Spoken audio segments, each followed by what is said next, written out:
Welcome back to the home studio and welcome to episode 109 of the Stevie Richards Show. Unfortunately, I wanted to say this is our Summerfest review, but Danhausen has let me down for the first time ever. I wanted them to say Summerfest along with SGT Slaughter.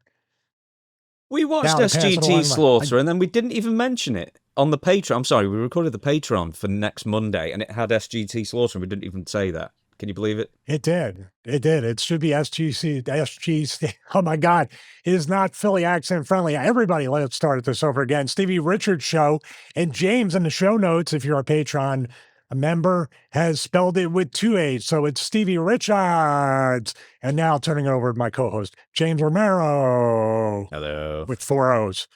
We have SummerSlam Nights 1 and 2 to review, and boy, was there a lot of stories coming out of that. Normally what we would have done is we would have done an episode on Sunday, done an episode on Monday, and my wife had booked like the entire weekend away for like weeks in advance before I'd even really like put 2 and 2 together. So this has just become the normal episode rather than kind of a bonus episode that we normally do. Yeah, that's true. Actually, I followed the theme of SummerSlam, and, I had night 1 of anxiety attacks and night 2 of anxiety attacks. And then, there was a media scrum afterwards where there was word salad after trying to explain myself. We'll be talking that as well. I've got a channel, James Romero, where I do news things. Stevie has many, many, many channels. He's got, not one with Chase Brogan, but he's working with Chase Brogan in tech reviews. And also, I think people are preferring the game reviews and the playthroughs of the adjusted fan-created versions of like WrestleMania 2000, that kind of thing. Yeah, we haven't even scratched the surface of game mods for No Mercy, WrestleMania 2000, so we're diving deep into those. Also, Chase is a big racing sim fan, so we're looking to maybe even stream some races together when we can get the right, obviously, accessories, cockpit, screen setups, all that stuff. There is also the fitness channel with Stevie as well, doing some fitness stuff. Are you just slowing down with that at the moment? I'm trying to pivot. You've taught me how to pivot with that. It just seems like the fitness equipment review space is just on both ends of it. And we've talked about the behind the scenes and stuff on Patreon, how working with some of these brands, and even if I like the product, the brand, and have used it and everything, they just try. We live in an age where when it's the theme for Summerfest and all that other stuff, they're just like trying to control every word that you say, even if you agree that it's a great product. So I'm trying to see and see where I can be still more of an information source, an objective information source with that. But yeah, I'm kind of creative block with that, and it's sometimes just got to reset everything and see. So it's a little bit of inside baseball there, but every content creator goes through that. And I can't even say, I know people accuse you of this, but I'm just going to put the Louis Rossman paperclip avatar up for thumbnails, because I just abhor at whatever way Vince would say it. I hate AI thumbnails with a passion. Do you know what's so funny? Like, I was watching this morning, JJ Jack's Films, and that was the latest video that was posted. Is like someone was complaining on Reddit. It's like, why aren't my videos getting more watches? And they were like clear, like AI text prompt only kind of things going in. And it's like, well, that's your problem. No one clicks on them. Do you think now it's more of a turnoff? Because it turns me off when I see those thumbnails, even if it looks like a review or subject matter that I might click on that, but it's like, oh, and I'm somebody with cataracts that I oversaturate everything because I haven't quite learned how to read the RGB parades or the vector scopes that well.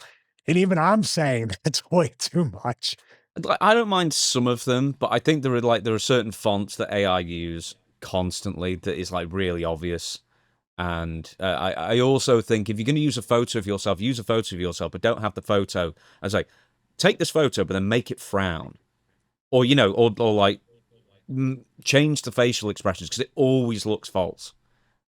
That kind of thing. That's true. Yeah. And even, like you said, it's over vivid. It's almost like sensory overload. I checked out just on a side note, I checked out a YouTube channel from a British cameraman that teaches you, like even after all the years and decades, when I get up after recording, I'm usually very sweaty, and obviously I put a lot of energy into the show, but there's certain times where it just I still don't feel comfortable on camera, even if we're going over almost 40 years now. But this guy actually speaks to you to be more natural and how to even read scripts and stuff like that. You're very natural with that when you have the notes and bullet points on the solo channel. But I got to remember his name, but I'll put it up on Patreon because a lot of people want to start their channel, and I feel like he gives a great foundation and great tips to be very natural on camera. I've got one tip: practice over and over and over again. That's it. I mean, you're just not going to get it first time. You won't get it first time. No one will get it first time, pretty much. You've just got to practice over hundreds upon hundreds of times, and eventually you'll start. Because I refer to notes constantly on mine as well, because I've got a lot to say. But like, this is the only way to do it. But I always find like reading an auto cue really hard to sound natural, because you're constantly trying to try. Because like, have you ever tried an auto cue thing? I'll get back to that. Stevie Richards also got the cameo 5 stars across the board, because we'll just get into this too much. But I will come back to that. 5 stars across the board, and the reason is he gives you way more than your money's worth. That everybody says the exact same thing, and the reviews are all good. And every time I say to Stevie, how the cameo said, it's not all right. It's doing okay. Yeah, I've only got like 4 today.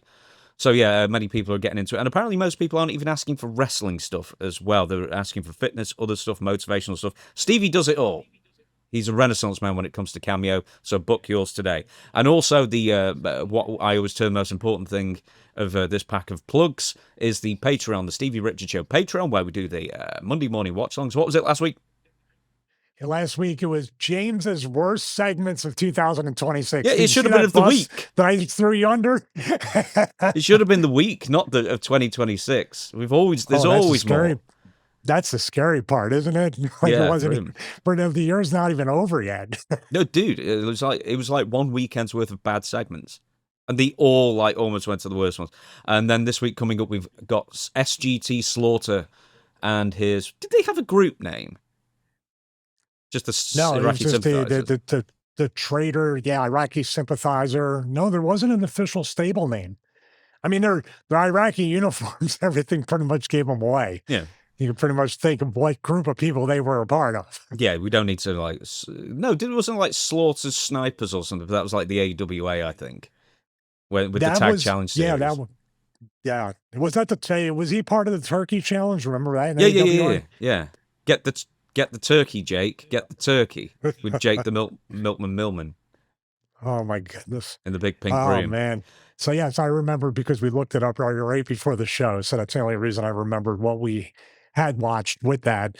But getting back to the other thing, you were talking about the auto cue or teleprompter.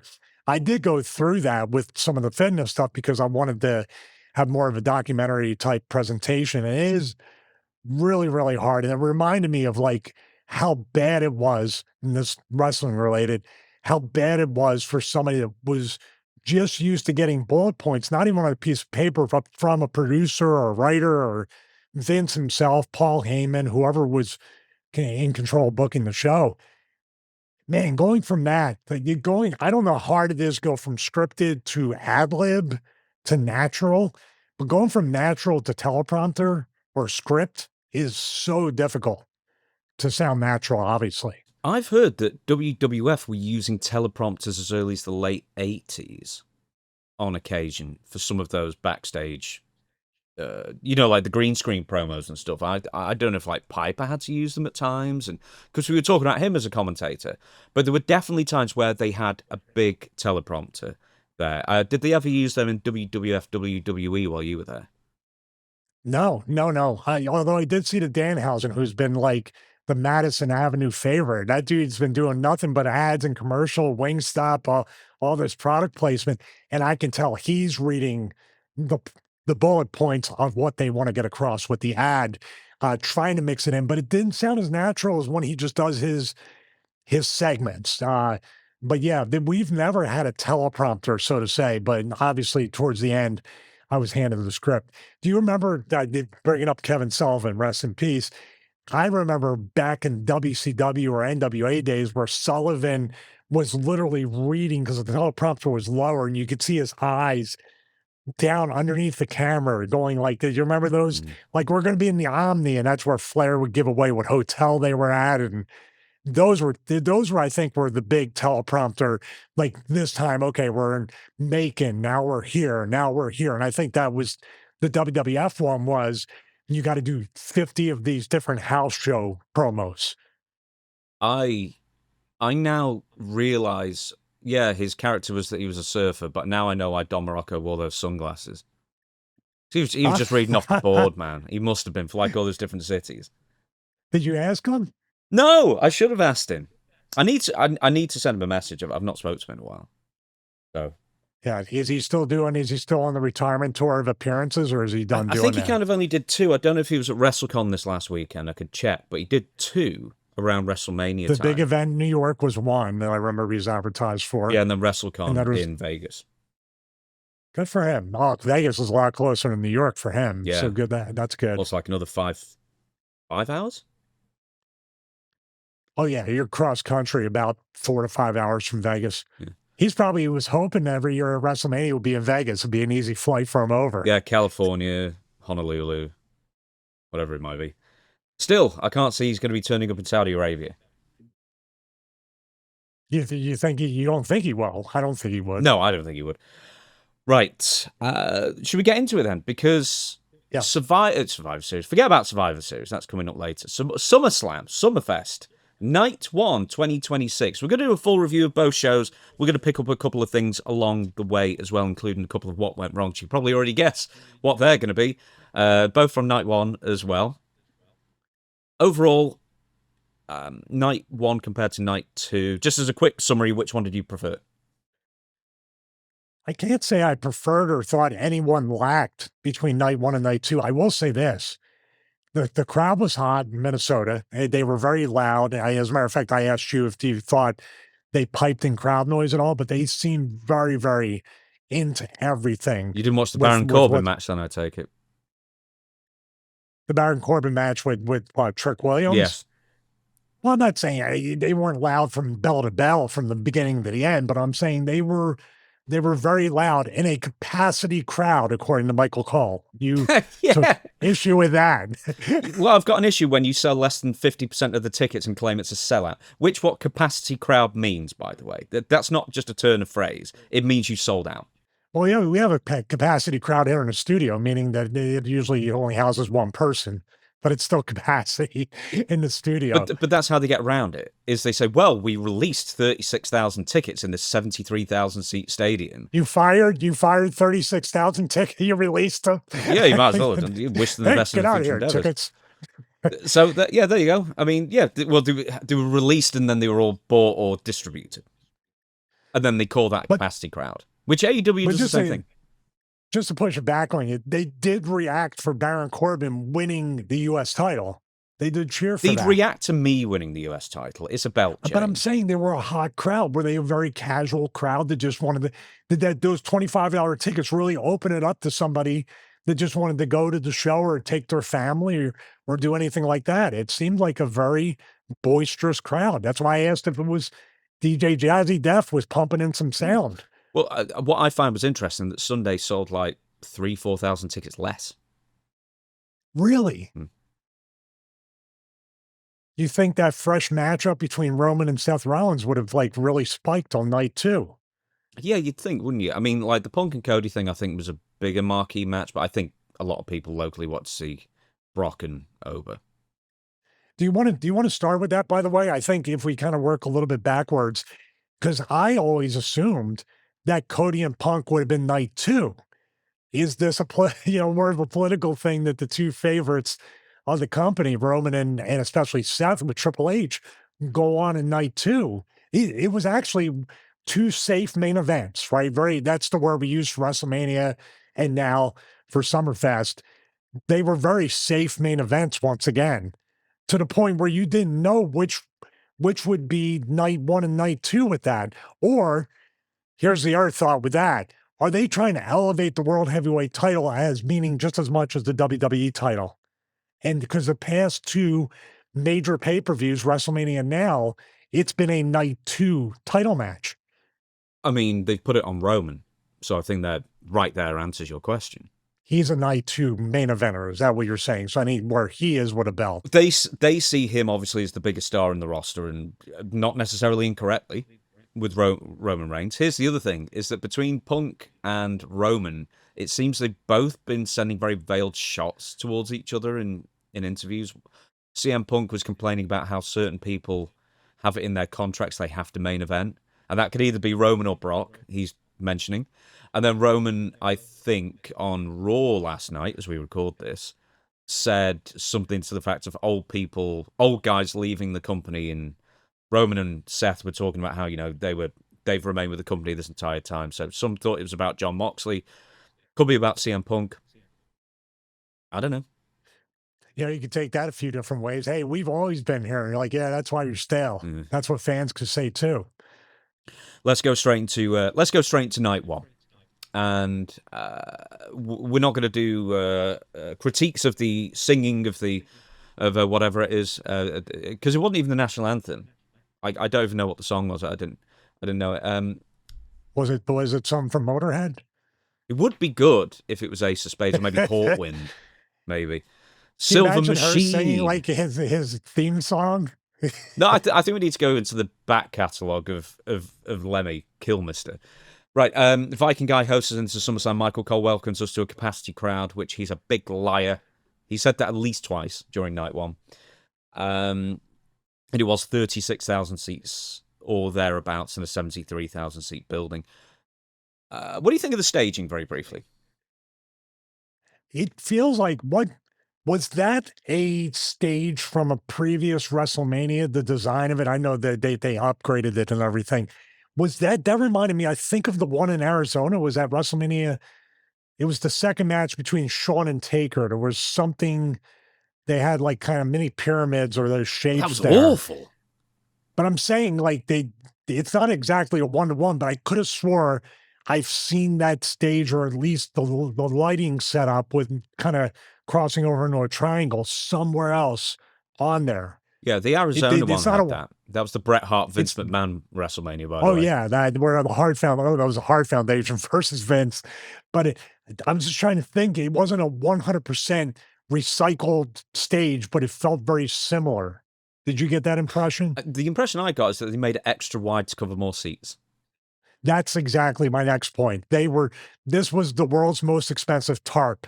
Because I noticed that. I was like, man, this is like bigger. This is almost bigger than the 8K screen they debuted at the WrestleMania. I think it was 29 at the Meadowlands at MetLife Stadium. Remember when they brought, that was when Elias and Cena did the skit. That wasn't the curved screen, was it? No, it was straight across. It was like the debut of that big screen. It wasn't even 8K. It was like bigger than that.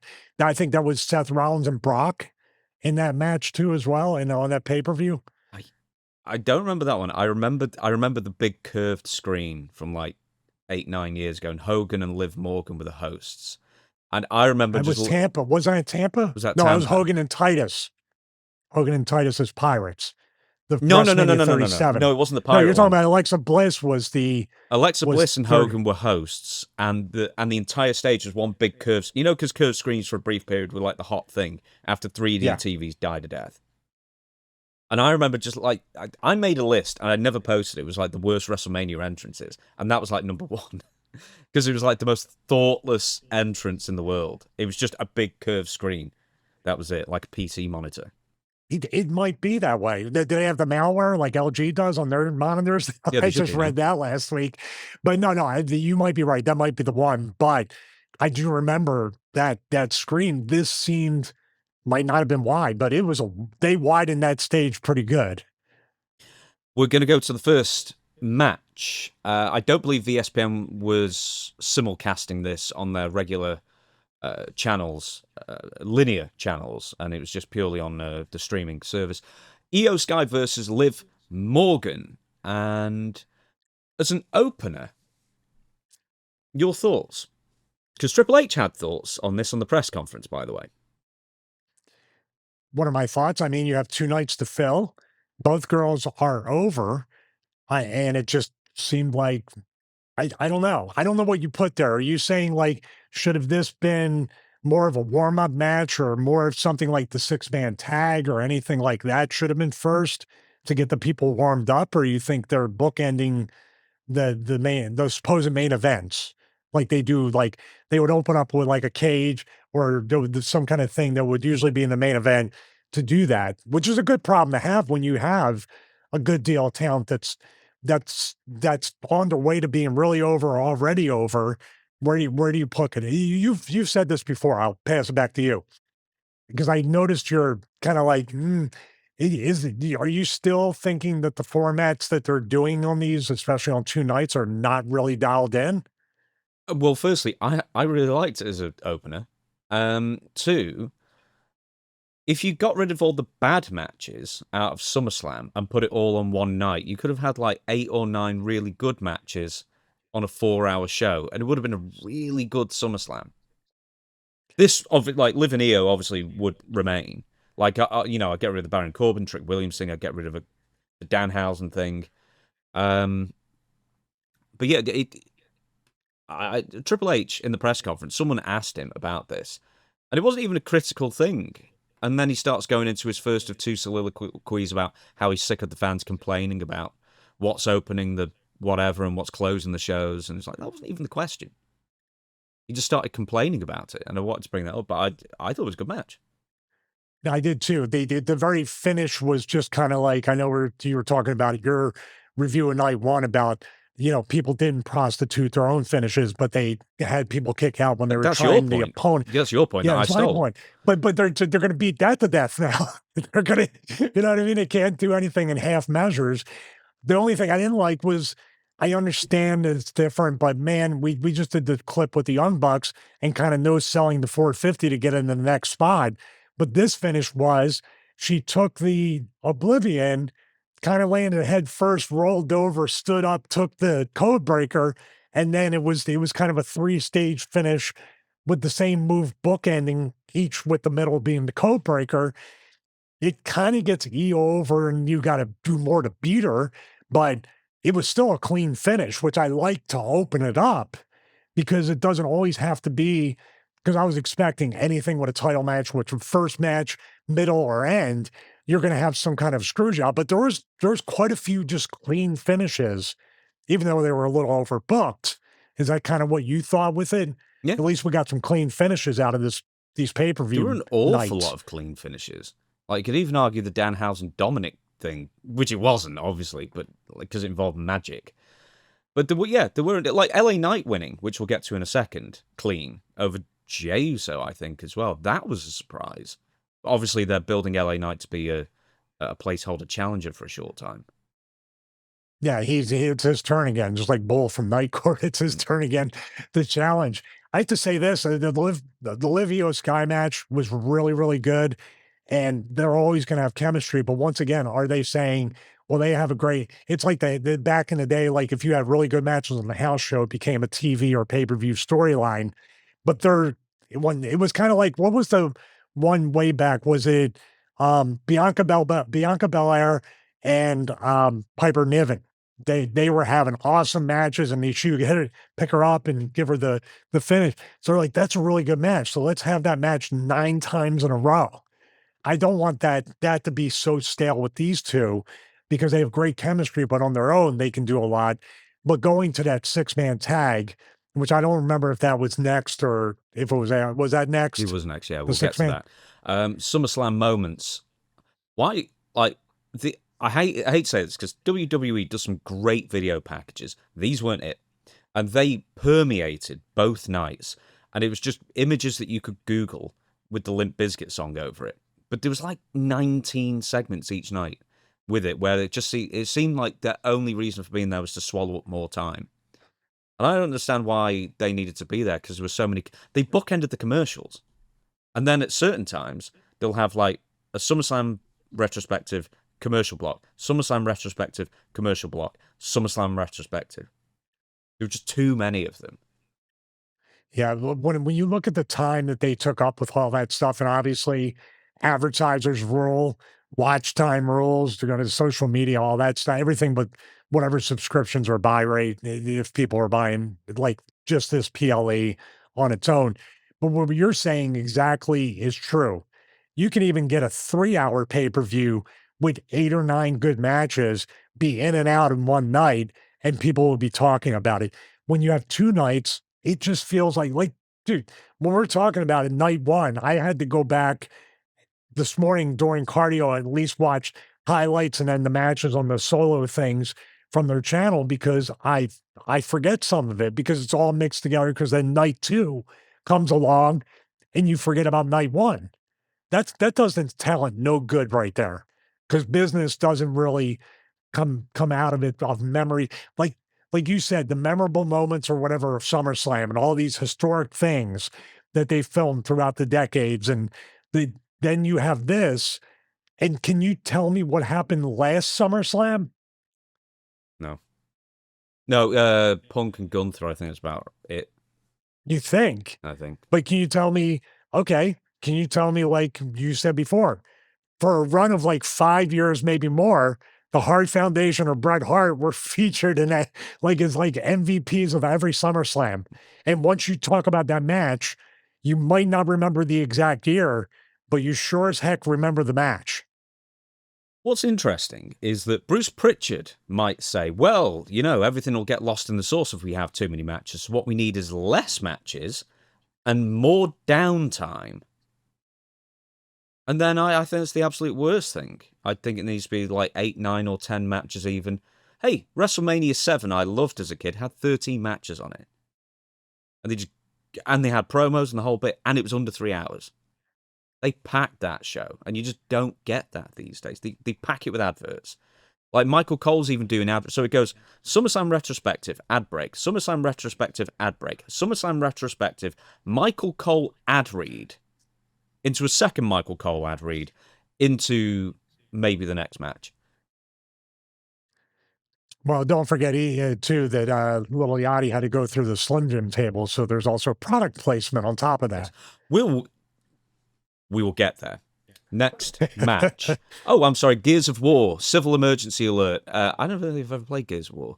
And now there were at least 2 matches where the entrances were fully sponsored, both in night 1. One was Gears of War. One was later on with Cody Rhodes and Street Fighter, which is obviously the tie with the film, but also it's a game as well. And I liked that he kissed the mat right on the Gears of War logo. I thought that was funny. Next match, Usos and Jacob Fatu versus Solo Sikoa, LA Knight, Royce Keys. Your thoughts? You know, it's weird. Outside of LA Knight going over in this match, man, Solo Sikoa showed a lot of personality, showed a lot of charisma, showed that, like, if you put him in some kind of babyface role, like standing out on his own, he can definitely carry the ball with that. He just stood out as somebody who you didn't expect to see anything but the stoic. You know, he's always had intensity, but he was fun to watch. Did you pick up on just like the whole match had elements of those shotgun finishes and things you're going to do and everything. But every time it came back to Solo doing something, my eyes were drawn to it. And it was a fun match to watch. Building up to that. And also Jimmy and Jay played off of that, and, you know, of everything. Letting him do that was very generous to them to do that. Well, they are brothers. I know, but still, they got to get theirs, as some Christian and catering would say. I got him, brother. Yes, I was trying to link of some other way of saying, you know, high up in the WWE. You know what we're talking about. Like Solo found his smile in this match. Yes, thank you. That's a good way of linking to it. Right, Mr. SummerSlam, he could be, if because Mr. WrestleMania's been taken up. What do you think of Solo as a heel going into it? Because I mean, he was kind of a bit of a bland guy, and then, you know, the slow turn's been happening, and then he's wearing like the devil's advocate kind of suit deal still, but then he's showing some more personality, and I think the fans are picking up on it pretty quick that this is a guy kind of to watch, and maybe he was even miscast originally. This is where wrestling becomes super interesting, when you just organically kind of let it happen and you sit back and you don't quite know where you're going with it. It's not a static, like week 1, week 2, week 3. What WWE loves to control all that, it feels like they, not knowing how far this can take Solo into the babyface like territory, that let's just sit back and see what happens and let Solo and let them work together. Like this is a very slow burn type thing, but the fans are speeding it up, which I guess is exactly what you want with that. Now the trick is, when do you pull the trigger on the official turn? And also how? Do I have an answer? No, I don't. But that's where I would say you don't wait forever. Earlier than rather than later is where we go, because guess what? You get into that territory where it's just do it already. We already know he's going to turn babyface. Now, who's going to turn babyface on is the even more interesting question. Is it? I mean, do you put Solo Sikoa on Raw, have him go with the Usos? Do you keep him on SmackDown for a bit? Do you have him feud with the MFTs? Man, that's an interesting. The wild card in this, pal, would be have him do something in AAA and experiment a little bit and try to see what he can do. Not take him off TV. Maybe give him some. You might have to give him some get over matches with locals or people you're going to put him over on to see like what can he do or do the thing. That he was doing with Jay, where he took Jay's thing and hit Jay, or it was. It's a very malleable situation right now. And that's what I mean. It can either go really bad, or if you let it, can go really good. Does he go Raw and Smack? I think no matter where he goes, you got to figure out who he's going to play off of and who his first storyline is going to be with. He might want to go away and do an angle completely away from the bloodline, and then they start trying to bring him back into the fold. If he starts an angle with them, here we go with the old bloodline versus bloodline thing, which is played to death. Do you know what? I mean, obviously his dad's Rikishi, and you can tell by the way he moves and everything, but he's almost moving and dancing around like make a difference Fatu. Yes, so you better be careful, because I think that jacket's still somewhere back in Magic. Probably is. You don't want that jacket, dude.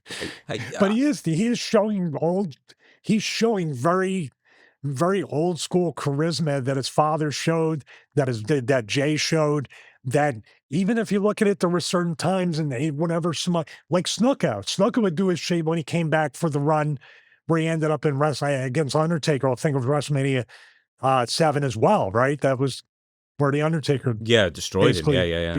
Yeah.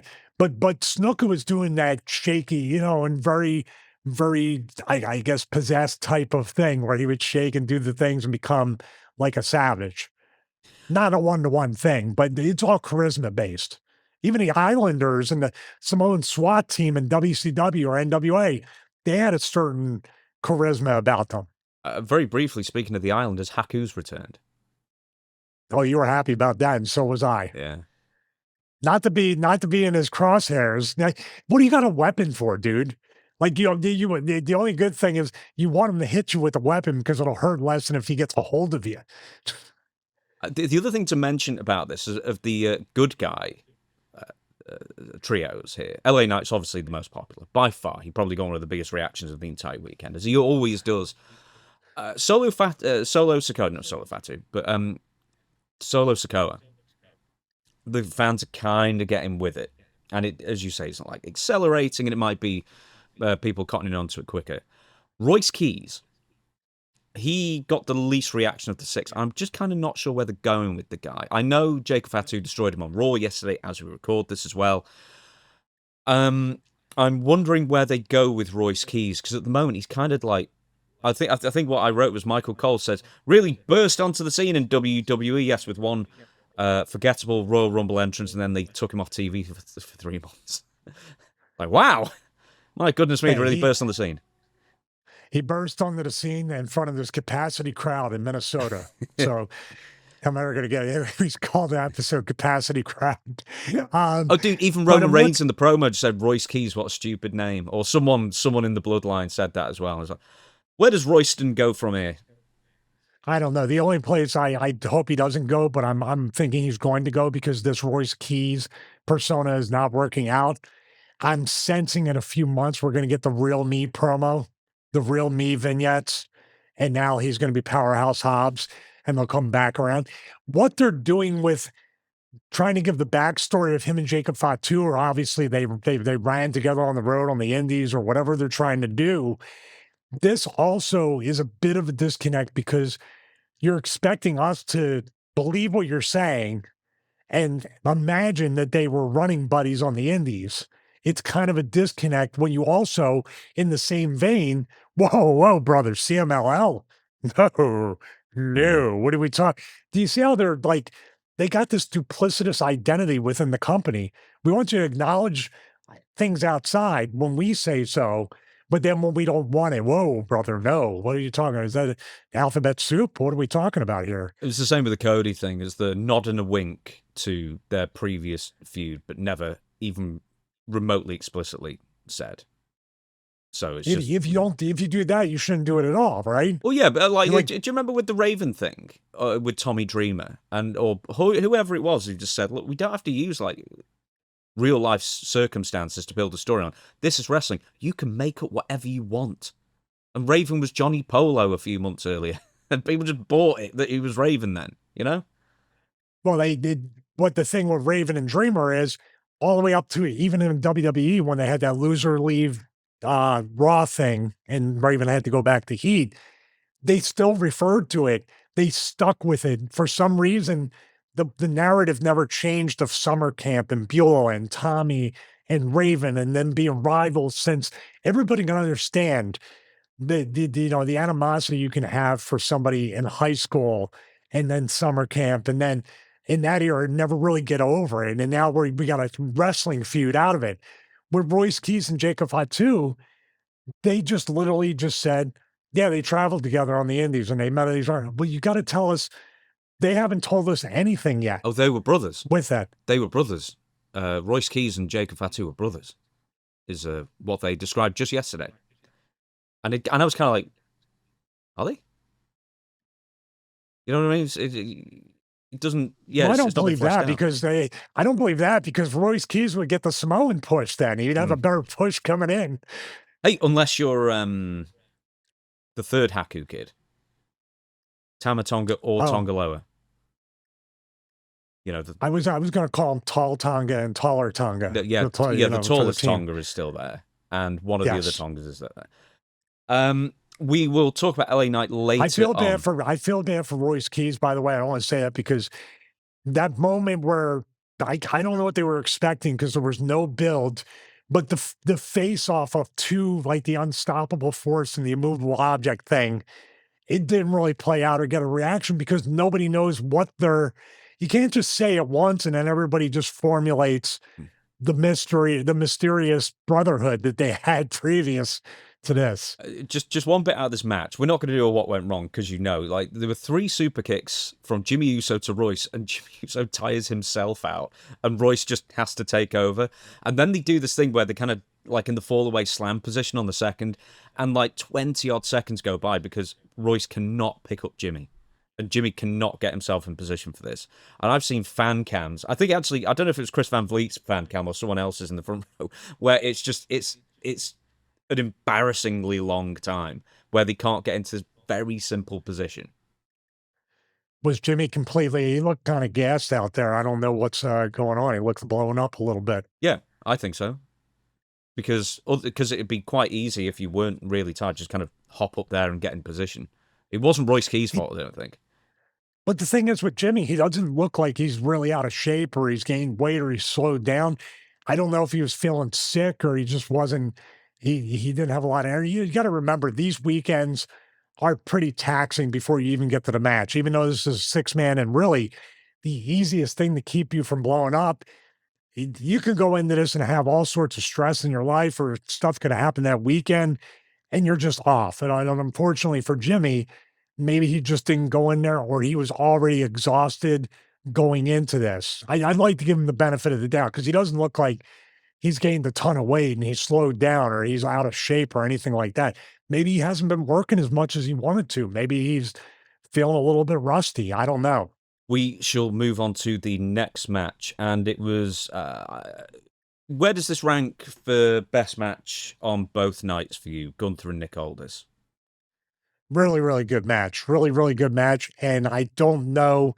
I was assuming after the finish, I'm working backwards, that Nick and him might have had a rematch because he could have done the whole like, I was rusty. I hadn't wrestled. Now I kind of like, I have a feeling for this. I'd like to have a rematch, but it felt very final having Mickey James and the kids come in. And then obviously the backstage pre tape with Hunter with the letter of resignation. Uh, but man, Nick looked great. He looked great. You know, it's funny that the guy who's the GM, who's been there for 3 years and now to have one active match, steps right in and like it's a testament to Nick. It's not a work thing to say this guy had no exposure physically to the big stage of a pay-per-view, SummerSlam, and he carried himself like he had just come from another show the day before. The poise, the presence. There's people that kind of like now that they've seen it are like, oh, Nick is boring or he's too traditionalist or whatever. But I felt like this harkened back, to use an old school WWF commentator word, to the days where this was like an actual professional wrestling match, not anything, two guys going out there trying to see who the best was, and they worked to each other's strengths. And they really did. These two guys can hide any little weakness they might have. The pacing was good. But the thing is, in modern wrestling, some fans could have not reacted to it because to me, the pacing was digestible. And what did we get in this? Boom, boom, boom, boom, boom, And nobody felt like it carried anybody either. It felt like each guy carried his weight and it was just there. I don't know if these guys, I assume that when he was Walter, that these guys had crossed paths because it felt like they weren't even trying to feel each other out in a realistic sense, that they already knew the pacing and the body language of what to do. Did you feel that way? Mm. I thought they wrestled before. I'd have to look at the archives. I can do that in a minute after I ask you this next question. There was a big thing about Oasis playing out Nick Aldis. I tried to find out how much WWE paid for this. I couldn't find any numbers, but I did find that when Tony Khan AEW bought the rights for a one-use play of the Final Countdown by Europe, that was $50,000. And then this was part of the press conference afterwards saying, Triple H said to Nick, what's your biggest fantasy of a walkout match? And he said Oasis, da-da-da-da.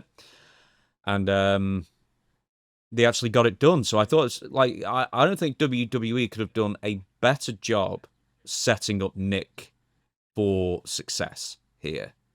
And I think it's such a shame that it seems like it's over already.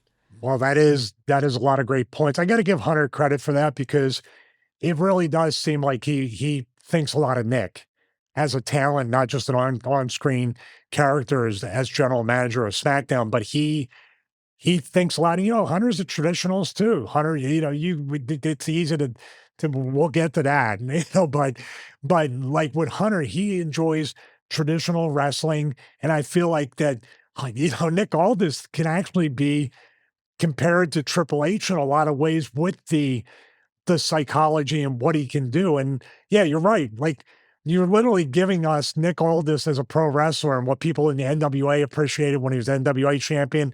People didn't seem to appreciate enough when he was Magnus in TNA and how far he has come from when I remember, dude, I remember talking to him because they had his 8x10 up on the wall and they were making fun of him in a sarcastic way. There was a couple guys like, keep an eye out for this guy, going to be a huge star. Oh, he's really going to make it. I don't know the exact words, but that super over the top, cynical, sarcastic, high rolling type thing.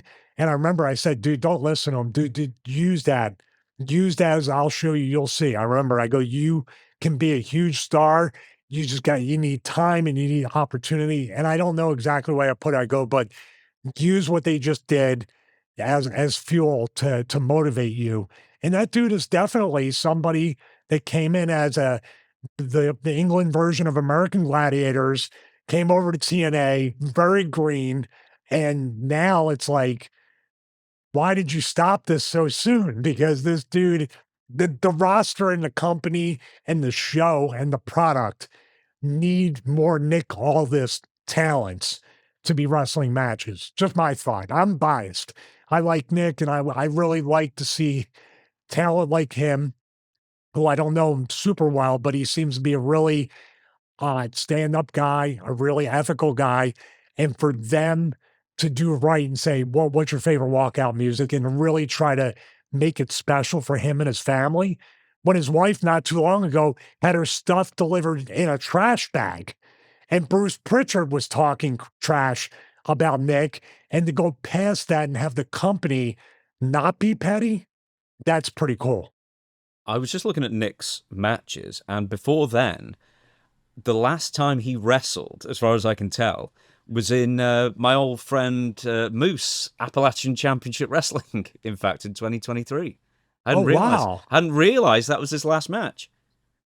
Prior to this as well. As far as the match goes itself, it's nice just having two big dudes just go at each other with nothing overly spectacular, just deliberate. And that's something that's sorely missing from pro wrestling, I think. Well, do you think there was a theme to the SummerSlam based off of this? The Io Sky Live, even to an extent, even though it wasn't fully clean, we're looking at Punk and Cody, Roman, and even Corbin and Trick Williams. They seem to be resetting it and making matches with actual finishes or matches that seem like there's just a sports element to it. Even Cody and Punk, even though friendly to some point, they got very aggressive on the SmackDown before SummerSlam, and the match was very aggressive as well. So in other words, they have this opportunity to combine storyline, but then when it comes time for the PLEs, to make it almost a very athletic sports based event or even two nights of events.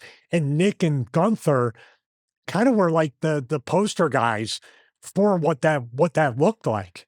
You know, and Hunter put it in great in the backstage pre-tape when he ripped up spoiler, ripped up the letter of resignation to Nick. And he basically said, you went over the line, Gunther went over the line, and you know what you did? You basically got in the ring and you settled it like men.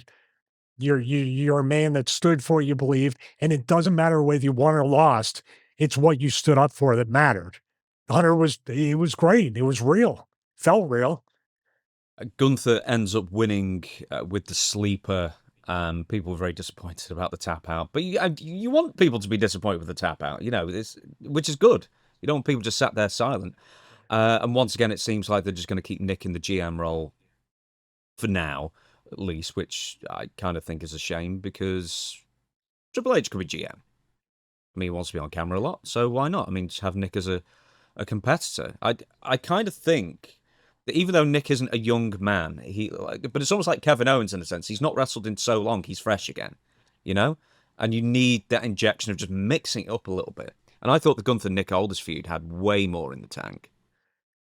My assumption was that Nick was going to remain off as an authority figure, and this would have carried the Survivor Series, and maybe with a stipulation that if Nick's team won, he was back as GM. And I'm not saying the way they did it was bad, but you're right. It's almost like sometimes they go way too far and it jumps the shark. But this was something that you like you had a long way before you put the skis and went over the shark tank with the motorcycle. It was yeah, I don't know. Maybe that's what they wanted. Maybe they want people to be like, Nick needs to come back for another match. Next up, Paige and Brie Bella and Nikki. Oh, I'm sorry. There's one other thing you'll like. The General Insurance Fan of the Year shown at ringside turns out to have been a previous WWE employee. The Samoan child won the belt at intermission, the 50-50. Yeah, it's kind of... That's the old indie trick. Yeah, it's like, wouldn't you know who won the pony? I think is the new expression now. So yeah, I just want to make he was I can't remember. So they're even controlling the fans and who the fans are, or who the best fan is. Yeah, like who's the championship caliber fan is someone who used to work for them. It's called Junior Holguin. Where do you think we're going to rank on that? We're going to be like the Stevie Richards of Fan of the Year rankings. I'm trying to think who it would be. Maven. Maven would be a Fan of the Year? Yeah, why not? Well, because he's associated with us and Jackson Drake's favorite YouTuber. Oh, Yes. we'll get to that later as well. Paige and Brie Bella and Nikki Bella versus Fatal Influence. This is just a match that was just a heatless match. I don't know what to tell you. I wasn't going to write anything down with it, but then something quite major happened during the match. It seems to have been a very real injury. Brie Bella has said that I think it was a broken scapula or something like that she Oh, suffered with it. I would have to have a look and just double check on that. But if you would like to get the video up, please, Stevie, and tell us what went wrong. Now it's kind of obvious what went wrong, but also cannonballs happen all the time. And this one ended up being quite a disaster. So, Stevie, what happened? all right. Thank you, James. And yeah, we confirmed it is a broken scapula, and that is not a fun injury. Not something I've never had. I've had a broken collarbone, but the scapula is basically your shoulder blade, in the back. So it's definitely something where your back's affected, your spine's affected. I don't know what the pain would be, but it's definitely got to be a lot of pain. Does it require surgery? I was just looking at the recovery time. The recovery time, generally speaking, it says 6 to 12 weeks for a bone to heal. Full strength motion could be 3 to 6 months or longer. Wow. So she's going to be in a sling for quite a while. Yeah, she's gonna have a lot of physical therapy to really, and your back is going the muscle spasms, the knots, and all the other stuff around the broken bone. Ooh, but thank God that it wasn't a muscle tear or any kind of ligament or tendon damage. If it's just a break, it'll heal. You just got to be very careful not to like have it heal. I don't even know how you sleep on that, dude. You have to sleep on the opposite side. If you sleep on your back, how's that? Ooh, that's got to be painful.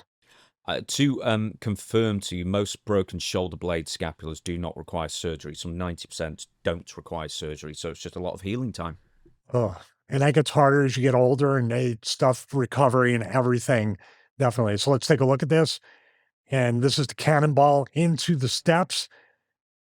Yes. Okay. So I would. When I watched this live, I'm sorry to interrupt, I thought she got her right in the head, and I was more concerned that she basically concussed her. But then after this, she's holding her arm, and it's kind of dangling, and it almost seemed like almost like a dislocated shoulder kind of thing. Yeah, that would have been my guess initially, but she did she did whatever she could right. Nikki didn't turn her head, but kind of leaned over just a little bit for this. But I would say that it's just one of those things. And I don't know if this was something that, if it was done in the turnbuckle, like the Kevin Owens version, or even over here on the barrier, as opposed to the steps here, if it would be any different of an injury. Now, you could say, well, if it's a turnbuckle, there's movement and you can kind of, maybe she just got jammed up in the metal, just kind of like held that in place. Now, here's something right here. Do you think it has anything to do with that positioning right there? Because I don't know if she got her arm down. No. It is having your hand up, kind of like cupping the ear or the back of the head with this place like this, because you can definitely dislocate your shoulder in this position right here. Because look where she's at. Do you see what I mean? Right here. If this was down like this, would that have made a difference? In other words, your shoulder blade, your scapula is already kind of exposed more with this hand positioning and this, and it's sticking out. If you were like this, it's almost like the meat of your back, the scapula isn't sticking out as much. Like if you do the Paul Orndorff, the ILS, invisible lat syndrome thing, you kind of protect that scapula. But in this, I can feel it when I'm doing it right now. And you saw my cupping picture, I can feel my scapula is just like tight and sore. So do you think that might be it? That's what it looks like. It's almost like I don't know why her arm is in that position. And you're right. On first glance, it looks like she's about taking her face and have her nose broken. But it's really the girl flipping did it perfectly. It's not like what went wrong. It's just, I think it's that arm positioning put the scapula in a very vulnerable position.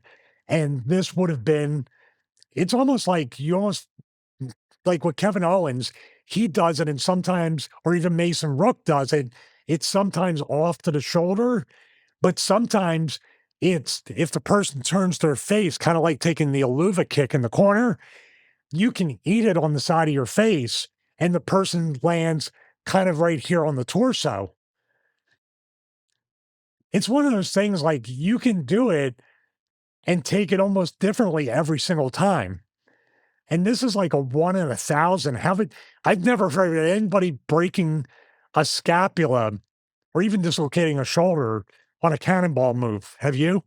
No, I don't believe so. I want to pick on something you asked before, because your shoulders are kind of curved towards, your chest slightly, right? And you were saying beforehand, is this an issue with doing this on the steps because there was no give?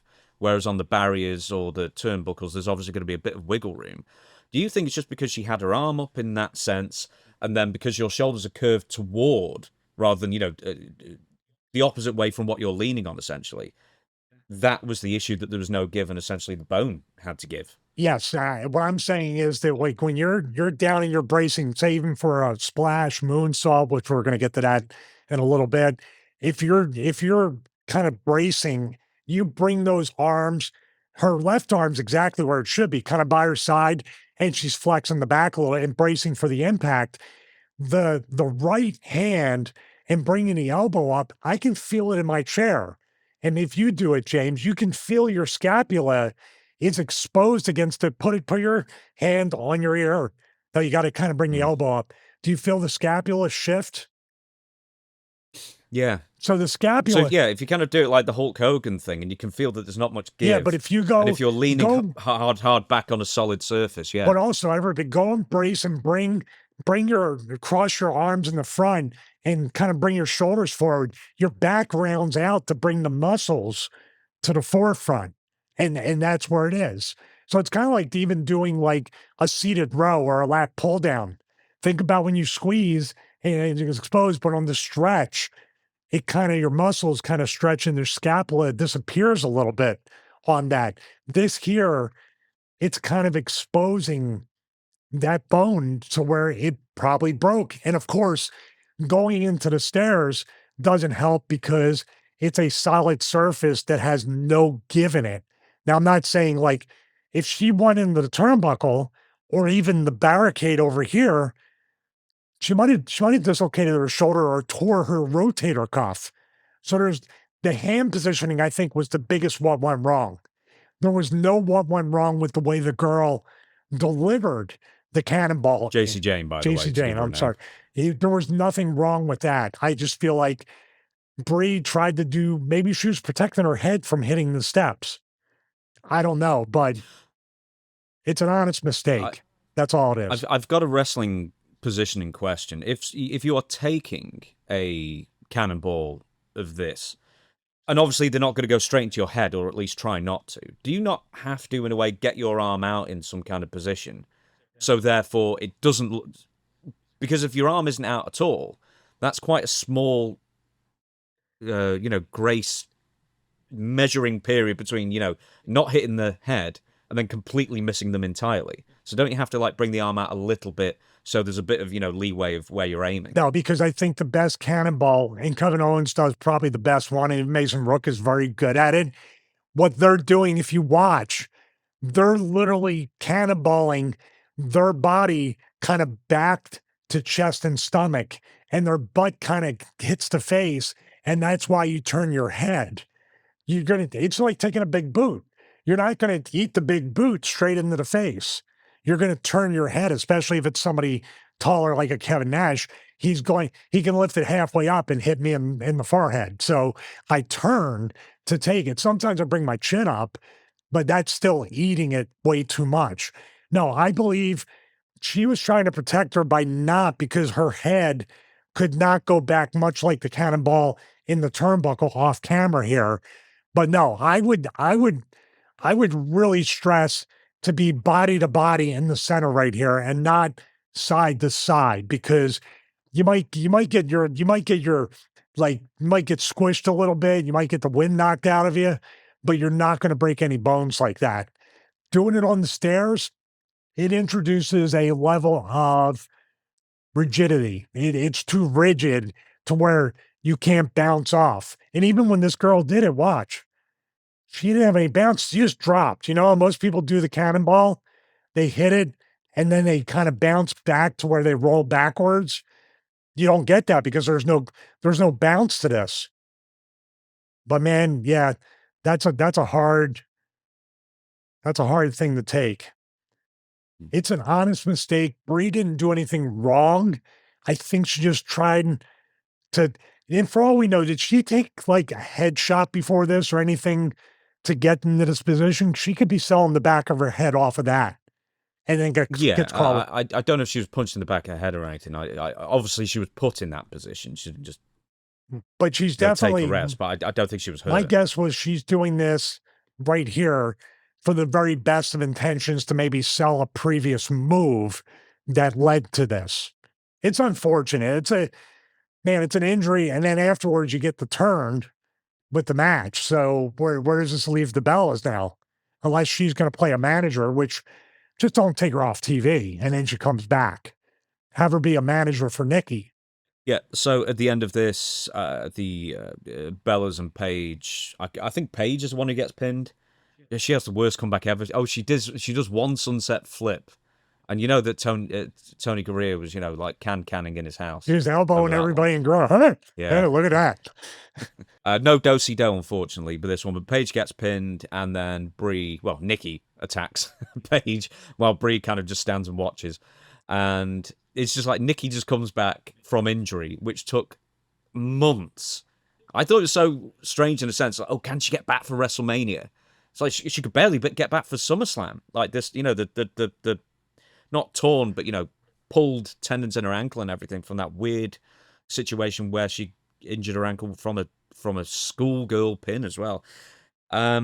Next on the agenda is, I guess, what CM Punk would argue should have been the main event of, I don't know, either night 1 or night 2, whatever. He was getting out in that post-show comment that he was making that he seems to be alluding to Roman Reigns or Brock Lesnar, and now they're taking shots at each other. I don't know. But anyway, before we get to the review of the match, there was one move in this semi-main event, as it were, and it's CM Punk. It's not the first time he's attempted it. He attempts a moonsault that, I mean, what would you call this? A tragedy, Stevie? No, I would call this a tribute to the hardcore legend Terry Funk. And I've been on the other end. And actually, one of the Botchamania moments was when he tried to do it off the ladder, and I gauged it wrong. Chris, you could be that roll in from B-roll it in from barely legal, and I missed. Thank God his feet actually hit me in the stomach, and I had to sell that. But Terry was selling more than me because he thought he missed me, which was my fault. But this is definitely a Terry Funk special, and I think it's a tribute more than what went wrong. Okay. I'm going to suggest it's incompetence, but whatever. Let's see what happened. I just think the style of Terry throwing kind of the left leg and hip or right leg, yeah. And Terry would usually almost land on your face every time. So that's right on brand. Matter of fact, he might have clipped him a little bit. It's like an ode to the belt shot that he gave him on SmackDown where it flipped the belt strap up and got him. Mm-hmm. But yeah, you didn't touch him, dude. So, yeah, that's Terry Funk, 100%. If you do a split screen of Terry Funk and him doing this, and do you want me to go to the older one right now? Because it's kind of a given. Yeah. Well, with SummerSlam, so afterwards, Cody kicks out at 2. And then there's a time where afterwards, Punk is sat up, half trying to say, ow, that hurt, and half trying to stifle his own laughter at how bad it was. Hey, he's having fun out there. I think we can all agree with that.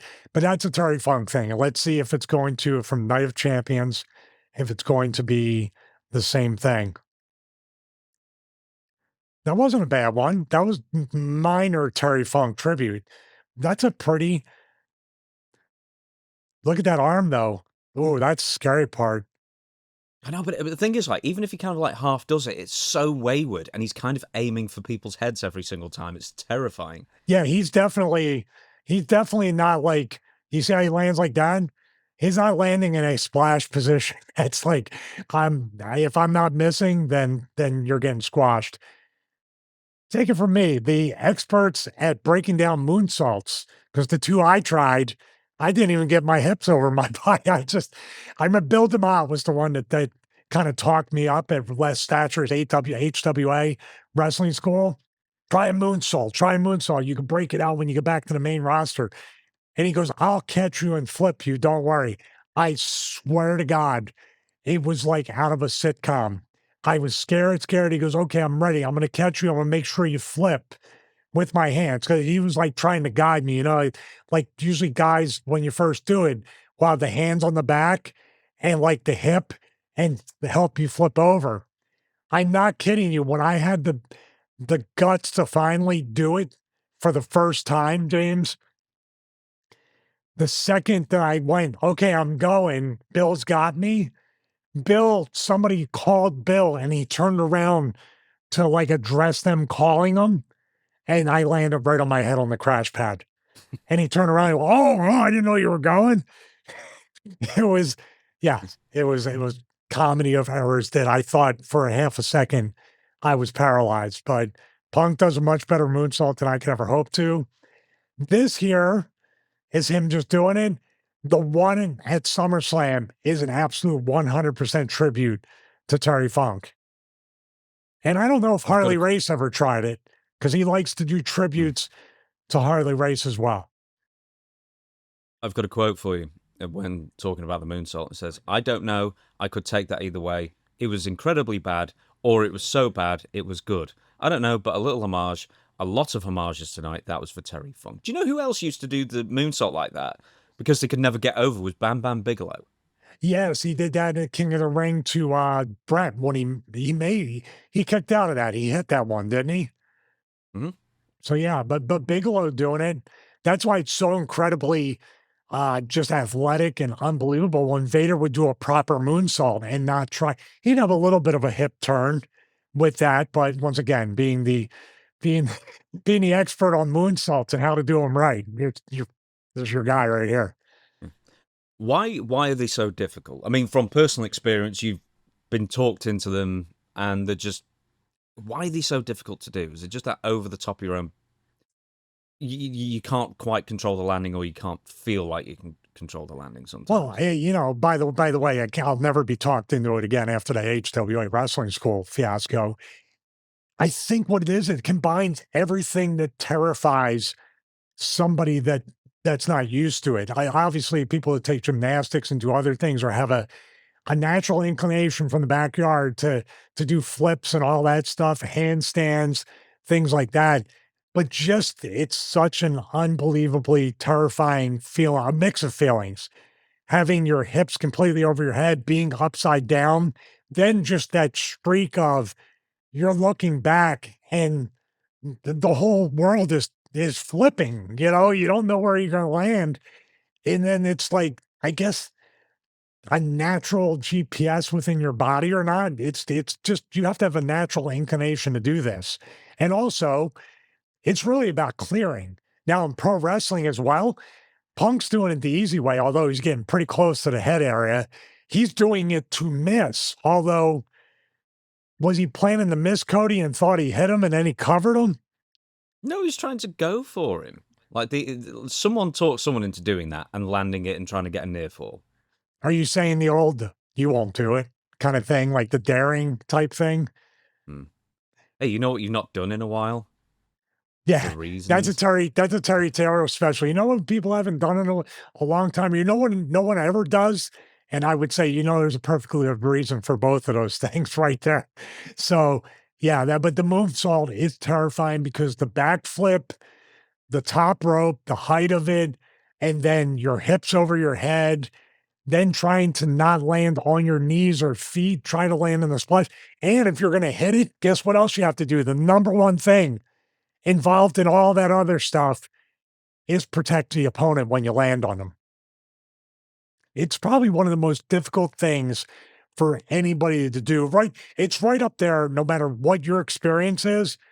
This is the only way I could put it. If anybody's ever been to a wrestling school, whether it's your Saturday afternoon birthday party and they're going to teach you how to take bumps, brother, or your first, not even day, but month in wrestling school, where you're holding on to that rope trying to take the flat back bump or the playground push, but you can't tuck your chin. You hit your head every time. This right here is the next most difficult thing to do, just in my mind. What do you think of the rest of the match then? Because I looked online and this seems to really divide people. What were your thoughts? Apart from also the Street Fighter character selection screen where they had it Cody and CM Punk. I loved that. That was the best bit of the weekend, I think. They took, but as far as the match goes, sorry. No, they took great care in making sure Street Fighter was happy. I wish they took that kind of care with all creative. I think this was just a weird match where once again they tried to drum up tension, maybe not hate, but tension and maybe a little professional hate mixed in with that. And then they got physical on SmackDown to really try to sell that we're not going to do we're not going to do the international drill and then get up and shake hands, brother. And we're all friends here, the code of honor. I felt like it was just, this is where we had the theme of athleticism, of the definitive finishes to one degree or another, and just a sports-based presentation of the intensity of these matches. This is one match where I feel like it didn't hit the mark 100%. Is that making sense? Like they just tried to have two over characters that Punk's a lot more polarizing, a lot more people could love or hate him. Cody is basically 100% babyface in a lot of ways, but the fans are sort of waiting for him to turn heel. It's a very weird kind of a waiting further instruction match. It felt very much like there wasn't, we weren't at the pinnacle or the finish of an angle. We weren't even at the beginning of an angle. It was just very much a standalone match on its own, which could be a really good thing. But man, I'm talking a lot, but I can't quite put my finger on why this did not completely hit the mark. In other words, let's go back to the first theme. This one in night two's main event, very safe. Let's just get through it. Did you kind of have that feeling? It definitely felt like this was just something to fill in the top of the It was just a match. Because they had it was just plans. A match. That's what it felt like. But they've got different plans for everybody. It's like, obviously, they're going with Cody and Randy Orton now because Randy ran in, hit the RKO. Yeah, I know what you mean. It felt kind of inconsequential because there was no real build up to this match. It was just a few weeks in, then they had to kind of like manufacture and drum up a reason to get more annoyed with each other that they kind of did and then didn't and then did and then didn't again, and then they're just splitting off straight away immediately after the fact. That's a great way to put it. Excellent point. You know what it is? This was a gloss over match to get to the real business of the angles we needed to do. It felt like this was just a transitional match. But I wanted to say this too, like, they felt like this was one of the few times in these two nights where they felt like they needed to introduce something else to get everybody out of there and hopefully as over as they came in. That was the Randy Orton interference and then the finish on Cody. The reason why also it felt flat, as I'm trying to kind of like formulate it in my mind, Cody had just literally lost the title. Punk had just won the title. Cody is 3 title reigns in. So I think people knew they weren't going to see a title change. They figured Cody was going to go off somewhere else after this. Do you see how they were kind of both booked into a corner where the obvious finish was going to be Punk going over? Did you feel that way? Yeah, I thought that this would be the first in a series of matches between them. You know what I mean? It felt like the beginning of a feud, but it didn't even feel like a feud. You know what it would have been? Like, you know what would have been good here?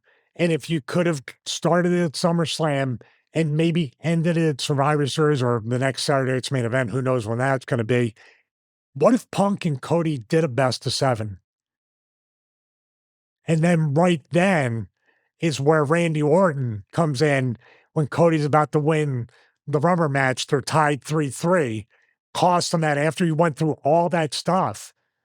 That could have been a way to go. Those best of 7s could either be like Magnum and Nikita, Booker and Benoit are probably the 2 best representations. I don't know how many more times they might have done a best of 7, But you basically Matt do best. Hardy and MVP. They did like a best of Yeah, 9,000, but they I did think. basketball and other stuff too. They did Yeah. other, but here's the thing with that. Isn't every angle and every storyline like a best of 7 or 11 or 15 anymore? Well, there was a best of 3 that main evented this show. Oba Femi and Brock Lesnar. Hell in a Cell, where they don't use the cell at any point, practically. I think I described this as, it was kind of like the same as the other 2 matches for the most part. And I was thinking the cell was kind of there just to make it a bit harder to see for the fans. And I was thinking, man, wouldn't it have been so much better if it was Last Man Standing? You know what I mean? Something where it really feels like, like John Cena was trying to go for it in his retirement match. The kind of like the character is almost killed off. And I kind of feel like that would have been the same thing if it had like a more appropriate stipulation, a match stipulation with it. Hell in a Cell, they just didn't kind of do anything with it. Well, you know what it was too. Usually the cage match or a Hell in a Cell, it's to keep somebody from constantly running away, to trap them in the cage. So finally you can get your hands on them. That's what I feel was missing. Is Brock didn't, even though Oba said this is to keep you in here with me instead of me. Brock never showed anything but just kind of laughing about the whole thing, right? He was kind of like, whatever. He didn't seem scared. He wasn't running away. He wasn't truly powdering, which isn't his character anyway. But like when Taker, Taker and Shawn wrestled the first Hell in a Cell, it was because to keep all the interference, to keep people and to keep Shawn from running away. That's what I feel is a major thing missing. You're right. The last man standing, or even if it was a I quit match, something to where you involved, and then you can tear the ring up and expose the boards and keep power bombing him until he quits. Or do you see? That's what I feel like was really, really missing. And that's the thing.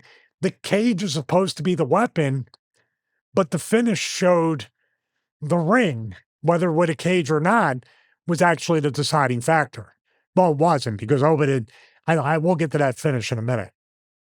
Oh, yeah, we will do. I mean, the first thing is Brock Lesnar was wearing elbow pads, and I think people were wondering why until they put 2 and 2 together when they figured out he was supposed to take quite a harsh landing on the wooden boards. But as for the rest of the match, just before we do, the Hell in a Cell was lowered, and we get the dum dum dum dum I dum love dum that, the dum dum pulsing dum music. I loved it.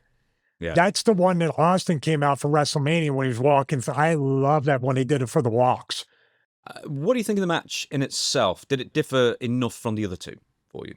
Yeah, it did. It did, except for the fact of the Hell in a Cell and kind of not using that, but it did provide a little bit different. And then when Brock was, like I said, this crowd was very, very hot.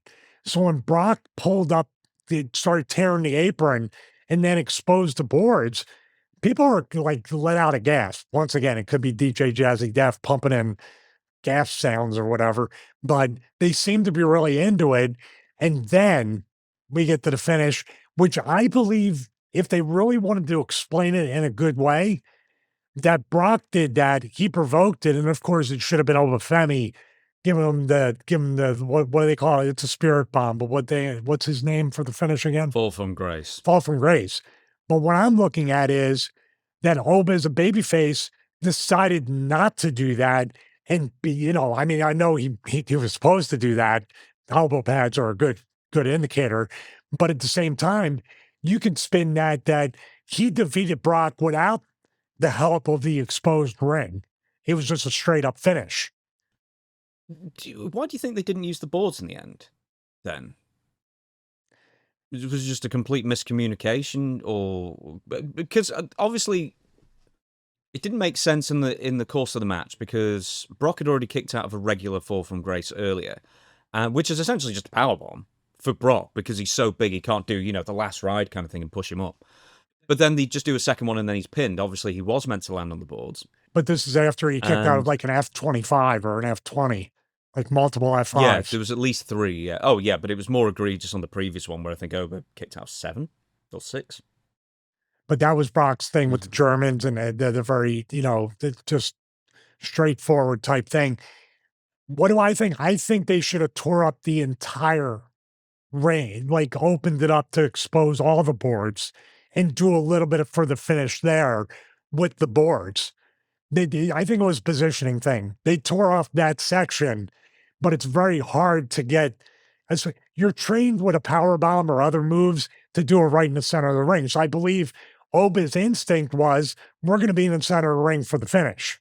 Even though he was trying to get to that part, the easy solution would have been, can you imagine a visual of Brock throws Oba out and just starts tearing the entire ring up? You know, but they had to, I don't know. It's just a weird thing how I think it was representation of WWE. Let's rip it off a quarter of the way and then kind of like not go follow through with it. Hey, we got to keep them sponsors on, visible at all times. You know what would have been great? If like literally if the boards were sponsored. The boards were sponsored by like Home Depot or Lowe's. That would have been, dude, you have to appreciate the hustle for that. That would be clever. Oh, there's more. The chairs were sponsored. What? I forgot. There was logos of the Wingstop thing on the steel chairs. Oh, that's right. Oh my God. We're going to get to the egregious sponsorship when we talk about night 2, and you know what that's happening. Afterwards, you can even see actually on the powerbomb when Brock, the second one, the fall from grace, and Brock even is just like, that was weirdly all right. And then he kind of looks around, sees that the boards are over there, and he's like on the, I was going to say the comparatively comfy ring canvas, but man, there really isn't that much padding. No, that's what I mean. If you tore it all off, it really isn't that much padding. There's no special technology, as everybody thinks, where you tap the chair twice and then it doesn't hurt. That was an actual Philadelphia news story about pro wrestling and the special technology. Because, wrestling promotions invest tons and tons of money in R&D. They take care, they can't do the health insurance or anything, but research and development, they're all over it. They have the scientists in the lab trying to figure out everything. But you know what I would have done if I were Brock? It would not have been such a bad thing to kick out of the fall from grace on the regular thing. And then finally, maybe Oba rips more of the canvas off, exposes more of the wood, and hits him with it there. I think that could have been a good audible. Or I feel like there should be these people that say, hey, if this doesn't go as planned, we have plan B with this. If you're not landed in the right spot, kick out, and then we'll do it again, or I'll rip it up. And Oba ripping up the entire canvas after Brock just did the quarter or part of it, they would have reacted even more. I think that would have been a great visual of that. What happens with Brock now? Is he really retired? Because Triple H wouldn't be super committal with that question when he was asked, if you can believe that. Because I think the answer was, well, Brock's going to do whatever he wants to do, I guess, which I suppose is probably fine. On Raw the next night, 2 nights afterwards, Oba Femi shakes Paul Heyman's hand and they say their thank yous and everything as well. But also on the evening, Brock kind of, which did feel, because Oba felt like he was genuinely trying to give respect to Brock so he could do his retirement speech, and then Brock kind of just drags Oba back in and makes it all about him. And Triple H said in the post show conference as well, so that Brock doesn't get the credit as someone who, when push comes to shove, he will do his absolute best to make the other person. And I'm sure he's done that on a number of occasions as well. Yeah, I mean, the thing with Brock, though, they had to be careful with him in the beginning to build up to where it seemed like there's nobody who can stop him and he's not doing good business. And now it means something with Oba Femi. You have to have all those years of Brock just running through people and looking like, man, this guy's not even selling for anybody. He's not putting anybody over. He just shows up whenever he wants, destroys everybody, and leaves.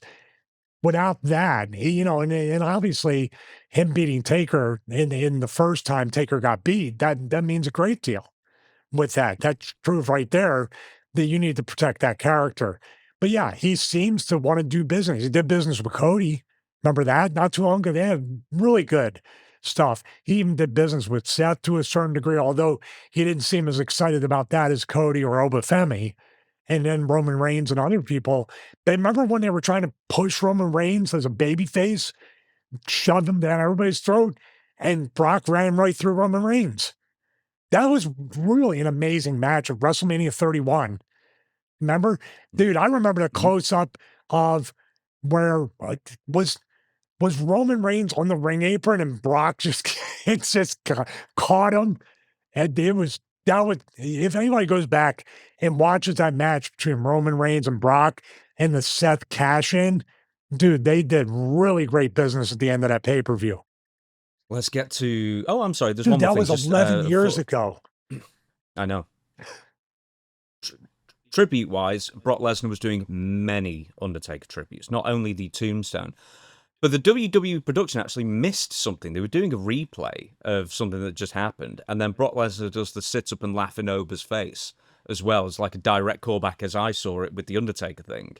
Yeah, that Where was they both do the sit up and laugh at each other's and faces. that was the New Orleans match where Undertaker put him over, and Undertaker was knocked out really early in that match. Was that New Orleans? Yeah, 2014. Yeah. That was when he put him over, but that was the Taker was knocked out like in the beginning off of something. Remember, Vince went to the hospital or local medical facility Was with it him. that match? Because they wrestled more than once. No, it was when he lost SummerSlam because thing. Taker had like the mohawk in that. No, right. I The remember laughing Undertaker thing. I don't know when having it long hair. happened. I don't know if it's the same match. Yeah, I remember Undertaker having long hair, so I thought it was like 2012 or 13 or something, but I don't know. But they're all mixed together. But I'm just saying, like that was when he put Brock over in New Orleans. I believe that's when he was really, really knocked out early in the match. He was. And then went to the hospital with Vince, or Vince went with him. We are going to go to SummerSlam episode 2, part 2. It wasn't. Sunday. This felt like TV episodes. Let's call it. They were episodes in a way. Yeah, they're kind of episodic, I guess. Let's go straight into the first match: Finn Balor versus Sami Zayn. But it isn't Finn Balor versus Sami Zayn. There's some story going into this as well, which is kind of it doesn't make any sense, right? So anyway, reinstated general manager Nick Aldis has said, well, it's in the interest of fairness, I'm going to make this a triple threat match for Gunther. So that didn't make any sense. And also, it wasn't fair on Finn Balor or Sami Zayn. And then said, actually, it's not a triple threat match, it's a fatal four-way, and we're bringing back one more name to face you three for the number one contender ship to CM Punk's title, and it's Kevin Owens. Biggest ovation of the night. Women are crying in the crowd at Kevin Owens turning back up. I think he's been gone 18 months nearly. Your thoughts on Kevin Owens coming back? This was a short match as well. It was a good opener, but it was like 8 minutes, 8.5 minutes maybe. Yeah, it seemed to flow pretty well, though. And obviously, you got stuff that obviously the entrances and then Kevin Owens' special entrance with Nick's promo.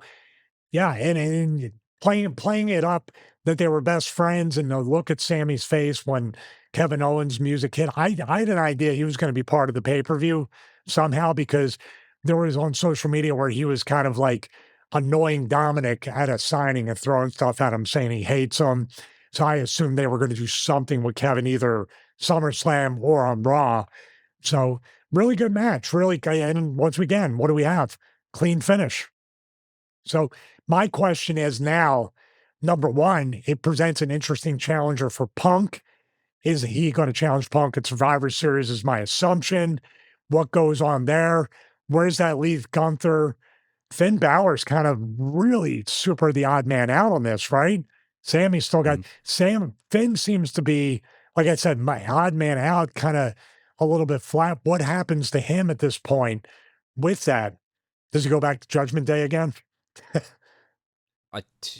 Hasn't Judgment Day been beaten into They're not even Judgment Day anymore. What are we doing? Well, the thing is, just like Liv and Raquel and Roxanne, that doesn't need to be Judgment Day. But it's those three. And then there's Dom and JD McDonough. But like those five together just don't make a Judgment Day for me, you know? It's like I liked it best when it was like Damian Priest and Rhea Ripley and Carlito and Finn Balor and whoever, and Liv, I don't know if Liv, I presume they were both in it. No, they weren't in at the same time, were they? Well, Dominic and then Liv, right? Yeah. I can't remember which way it goes. I realized when Carlito was part of it. What can I tell you? I do not know why they got rid of that guy. Dude, by the way, you talk about somebody, I feel bad for the guy. How could they cold Damian Priest down so much? Like, you have to remember, like, what they were doing with this guy as a babyface and as a heel, and even back as a babyface with Rhea Ripley. That dude, he's a monster. He can talk. I don't understand what he moves around great for a big guy. I just don't understand what they have him doing. I mean, he's with Truth now, but that's kind of it feels like a regression for him. Mm. I don't want to get off Kevin Owens here. So he's going to face, as you said, CM Punk at some place. It could be Money in the Bank, which is October, Survivor Series, which is in nearly 4 months. So I think it's probably going to be before then. I would suggest there's a Sunday night main event in about 5-6 weeks, something like that as well. And I guess there's going to be maybe one more show in Saudi Arabia before WrestleMania next Wait a year minute, as well. is Survivor Series 2 nights now too? No. Okay, you said a still Sunday night. One night thing. No, I said Sunday night's main event. It's instead of Saturday night's main event because they've moved it to a Sunday for scheduling reasons. Kevin Owens with his neck. He was only cleared a few weeks earlier. He told his family that he wasn't going to be doing any more crazy moves. Then immediately goes out there, he does like every single cannonball and senton that he can do, which like did his neck in at the point. I'm going to give this quote to you from WWE Now, which he said this. He also, by the way, he said, I don't care, she's never wrestled for WWE. He just wanted to give a shout out to Rebel as well, who was dealing with ALS at this point, which I thought was a very nice touch. He said this. As amazing a surgeon as he is, he's talking about his neck surgeon, the severity of my injury and the damage to my spinal cord was so severe that even though they decompressed my spinal cord a lot, fixed a lot in there are chances that I have lasting effects of the damage. And at one point, my bones weren't growing exactly how they should or as fast as they do for other people. So we kept doing scans and scans and scans. It didn't look the way it was supposed to. It was scary, man. It was scary. And then a few weeks ago, they saw what they had to see. As somebody, Stevie, of course, who also have had neck issues throughout your career as well, and a broken neck, I'm sure you can, one, appreciate the scariness of never coming back, and also the frustration of maybe not recovering as quickly as you're hoping. Yeah, and that doesn't even factor in age or wear and tear. This guy has taken immense bumps and punishment over the course of his career, long before he even got to WWE, by the way. Him and Sami Zayn as El Generico and ROH, you got to check some of those matches out on YouTube. They're crazy. And then he always worked hard on the indies whenever I would see him. So he's definitely put in the work, paid his dues. And then your body at a certain point, the recovery does jump the shark and kind of just take longer. And when you're dealing with spinal issues, whether it's lower back, middle back, neck, all the above, you're not only dealing with the bone growing back, the fusion staying. Obviously, if you get fused, you take bumps, it's going to start degrading again. You're going to get all that, much less arthritis as time goes on, but also nerves, ligaments, tendons, atrophy, all these different things. I don't know what he's going through. 18 months is a long time, but it is a proper amount of time to recover from neck surgery, in which we never did back in the day. So I give WWE credit for that. But he's going to feel it. I think Kevin now is looking at how can I work a style that's still true to what I do? And obviously, I was more worried about him tearing his Achilles tendons on that flip to the floor. He landed more on his feet and knees awkwardly. But there's a countdown where you're going to pay the price. So what I would tell Kevin is eat right, eat whatever you can to reduce or eliminate inflammation, treat your workouts like physical therapy, rest and recovery. I don't care what you got to do. You got to do it now, because be more proactive than reactive, because then when you are done, the habits become a lifestyle now. Every day you got to do it. Stretch, yoga, foam rolling, red light therapy, float tank, whatever it is. Invest in all that stuff. Then when you're my age, you might still feel it, but you implemented a regimen that's going to hold that off, because it's inevitable. But he's an incredibly talented guy. He's a tough guy. And I have no doubt he's a brave guy to overcome. That's the worst part up here. What am I going to get? Once you start overthinking it, James, you're done. So he's good to have it in his mind, and I have no doubt that senton was kind of like, let's get it out of the way. Let's get over the fear. And I feel like he became more comfortable in the match after that too. Sami Zayn was the odd man out Now Finn Balor seems the odd one out, but do you think it's going to be Sami Zayn and Kevin Owens? It's just a feud that, I mean, you said like, it's a best of like 5,000 with the two, but I don't think anyone's ever got sick of Sami Zayn and Kevin Owens feuding. Isn't that weird that we're tired of Roman Reigns and Seth Rollins, who are always in that main event spot, but whenever they come around with Sammy and Kevin Owens, now they have an obvious friendship. I like the fact they hugged and then they went, punching each other, the fighting spirit thing. But at the same time, maybe because of the injuries and going away, that's what keeps it fresh. Because I have no doubt WWE would probably beat it to death like they did Roman and Seth. And then let's point that out.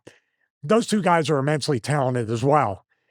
Creative is literally like making them stale. Talking about Roman and Seth. Whereas with this, also, here's the weird thing, and I think this is interesting.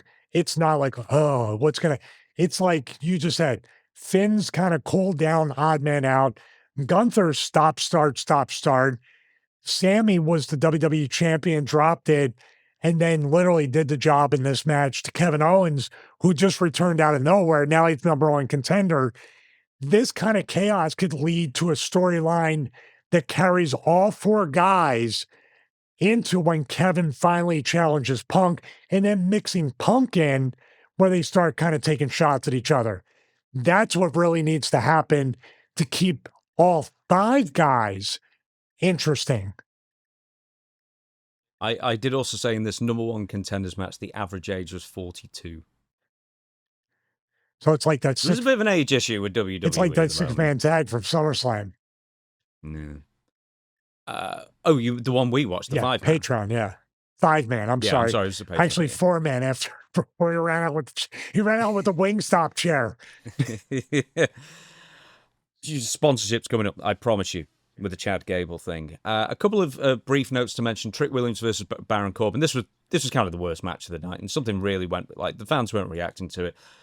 At one point, Baron Corbin yells at Lil Yachty because he's completely out of position. That he actually yells Yachty, and then he ends up getting a kendo stick in the back, and the referee was like, "Huh, what happened there?" It's like no one's making noise in the stadium. You know exactly what happened. You know what I mean? Did you do the NBA player thing? That's interesting.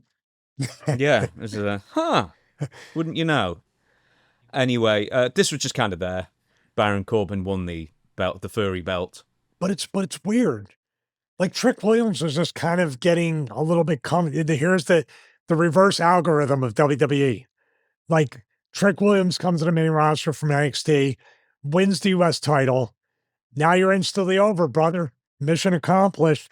But you give it to Baron Corbin, who we don't even know where he was or why he came back and what his goals are. Oh, we do know. He was out doing Brazilian Jiu-Jitsu for years, according to Michael Cole, where he's now a master, where Cole doesn't seem to realize that master means that he's old, not that he's like a master martial artist. He's Mr. Miyagi. Like over 40 or something.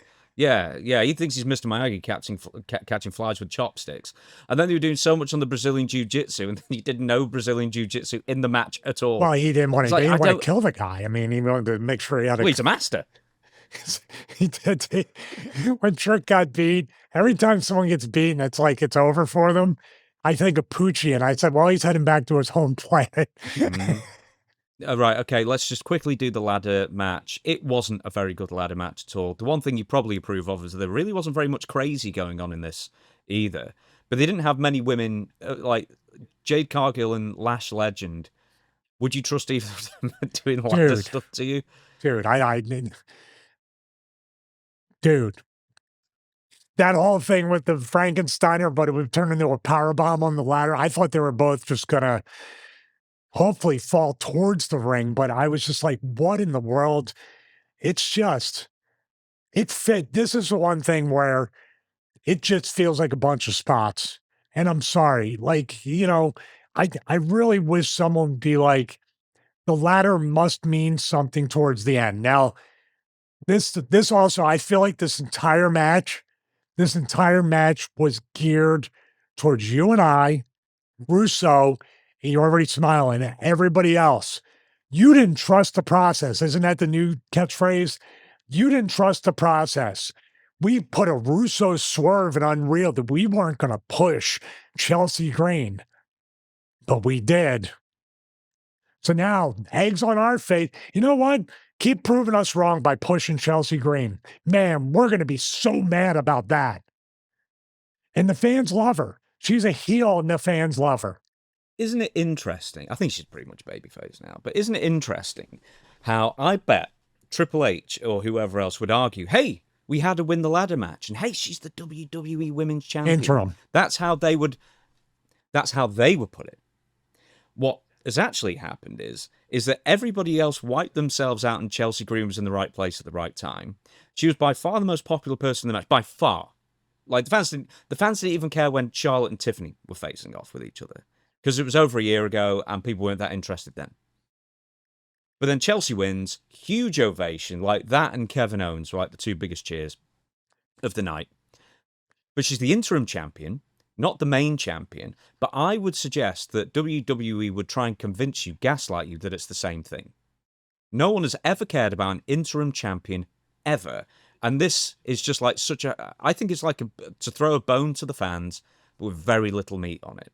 If you really look at it, this is a half-pregnant push. No, you know what I mean? This is a placeholder push until the real champion comes back, right? Yeah. She's been gone 2 months as well, Rhea Ripley. Oh, she'll be back soon, but it's very serious.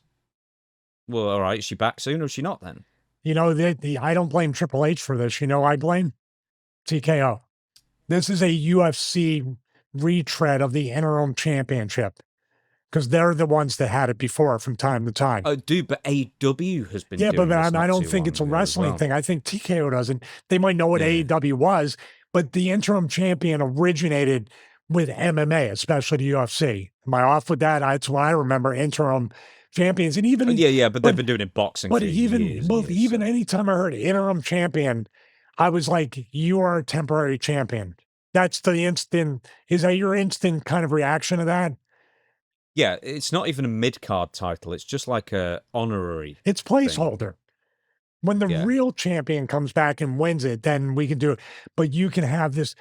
And when did they invent the interim championship here? Just because of Ray's injury? Recent thing.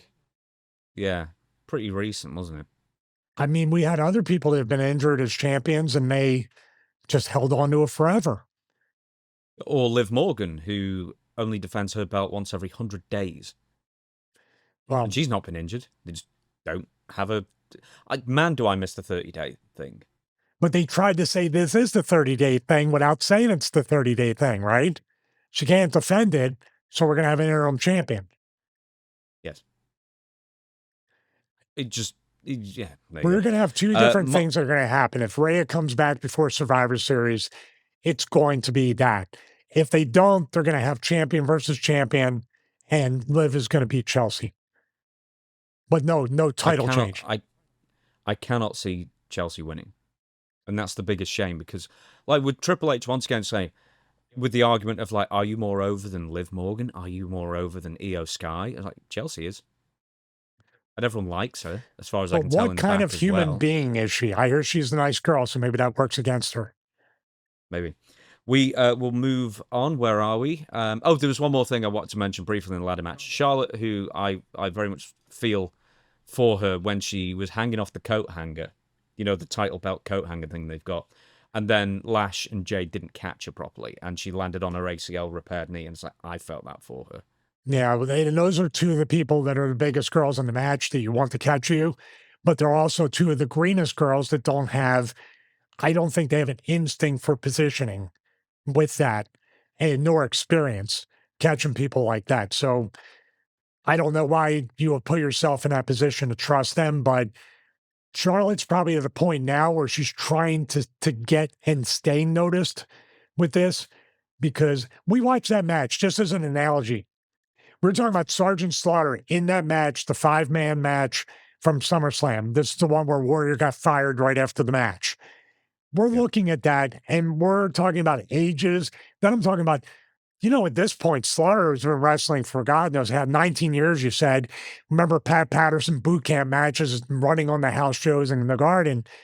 And he literally has a brand new, fresh coat of paint with the Iraqi sympathizer. It might be at the tail end of it, but he became a household name, good or bad, after so long. Why is it now that Charlotte has this career that she feels as stale as ever? And that is creative's fault. And we're building this up because everything I'm mentioning is the writers, is creative. Charlotte is even more talented and has more experience than when they were pushing her to the moon. Why do we have this inverse thing that happens? It's more with the women. Oh, 100%. It's a women's roster thing. The men's roster thing, they won't even do anything with you till you pass 40. And then, and the women's roster thing, they push you to the moon immediately, give you title belts, like you say. And then they lose interest for the most part, the older you get. Like with Bayley. Like Natty Neidhart. She's as good as she's ever been. But the creative are less interested in it. But it seems to be the inverse with the men. You have to be a certain age before they'll pay you any attention. Yeah, well, if they're bringing their 30th birthday cake out to you, it's like the kiss of death right there. Blow the candles out along with your push.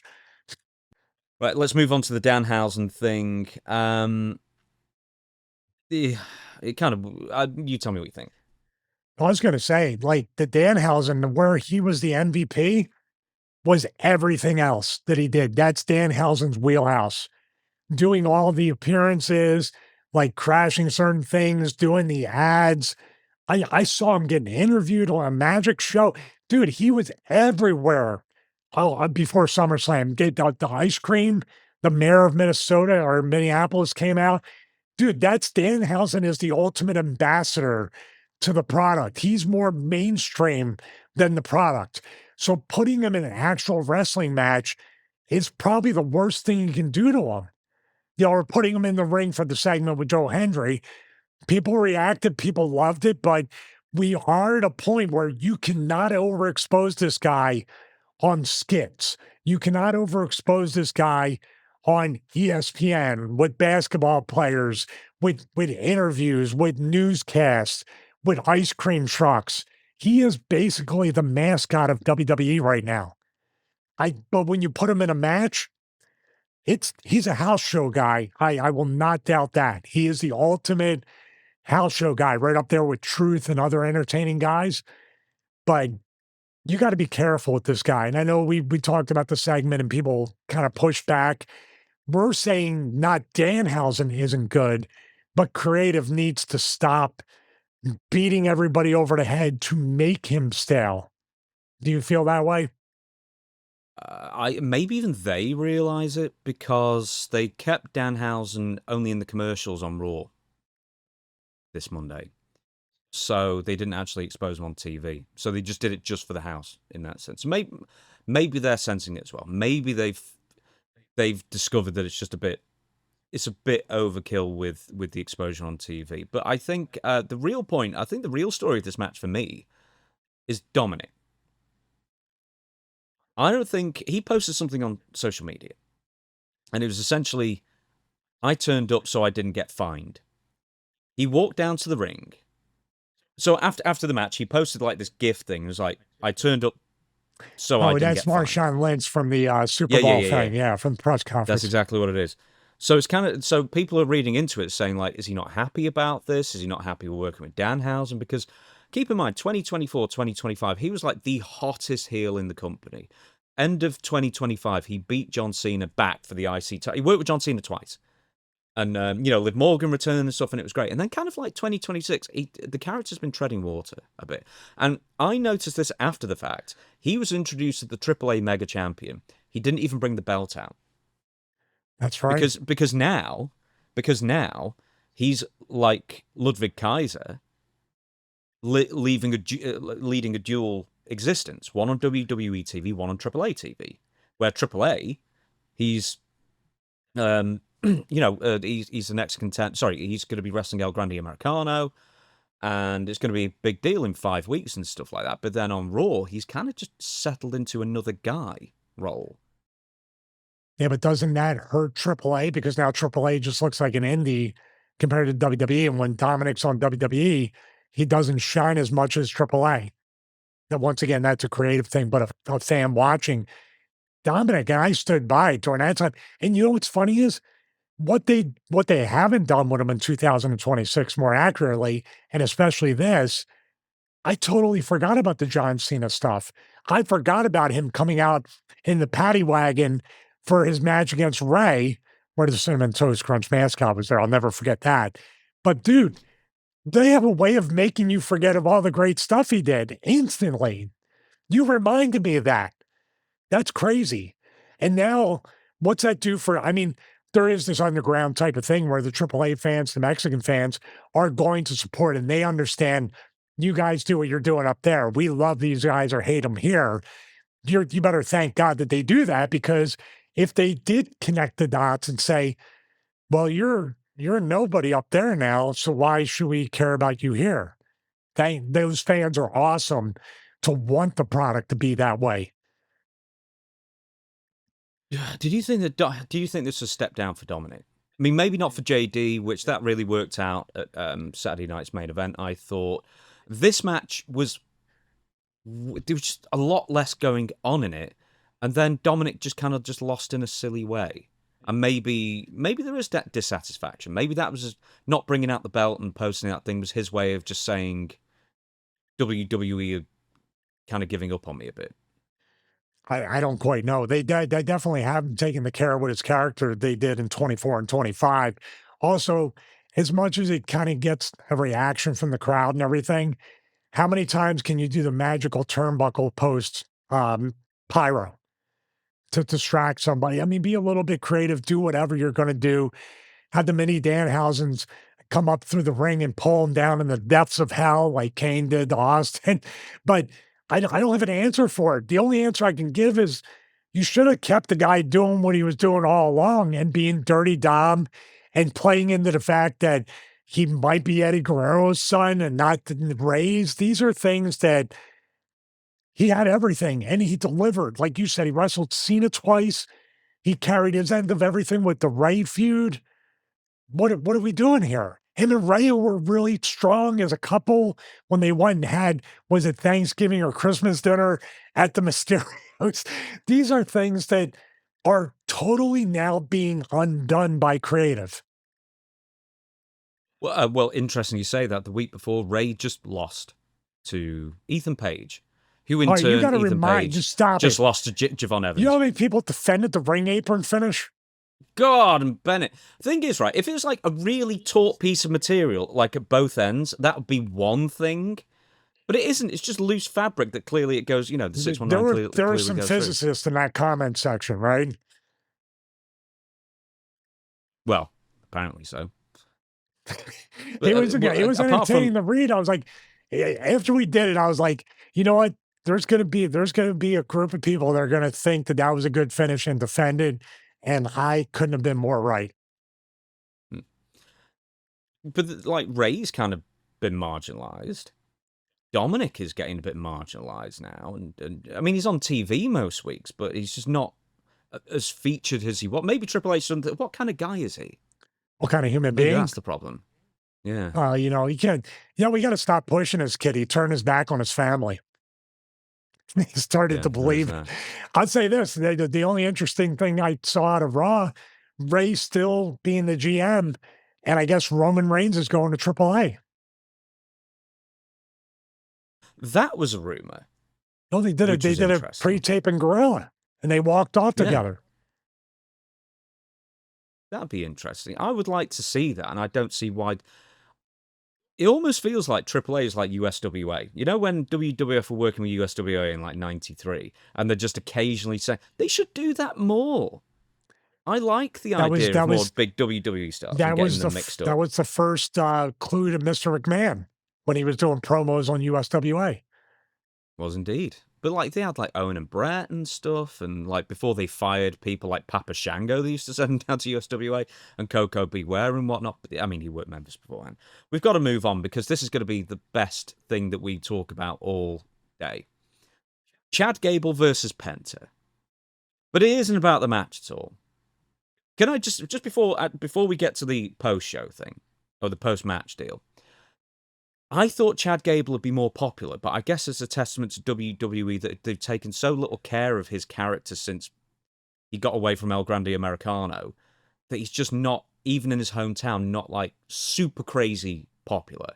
He's like the hometown guy. Applause. Well, I think outside of like he did some with Otis on like he's done a lot of local media leading up to SummerSlam. So I haven't seen all of it, but none of it's been on WWE TV about what it means to get a title match in his hometown. What he's going to do. Has he cut any promo on TV leading up to this? All Not his enough. promo time was pretty much like just apologizing.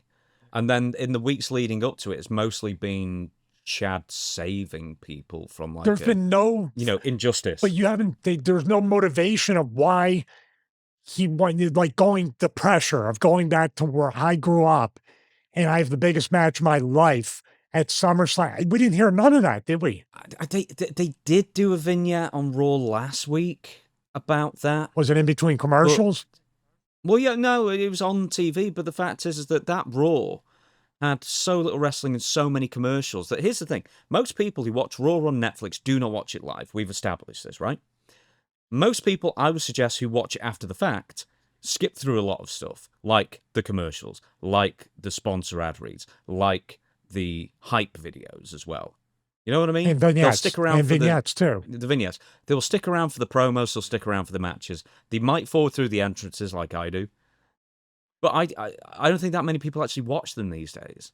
Yeah, what I meant was he sandwiched between all the commercials on the show? Where you said they went back and forth on SummerSlam from commercial hype package. So it was, and dare I say it, you only did one? You did one vignette. You didn't do like a whole bunch of things and having him there and following around. Maybe he's on social media doing it.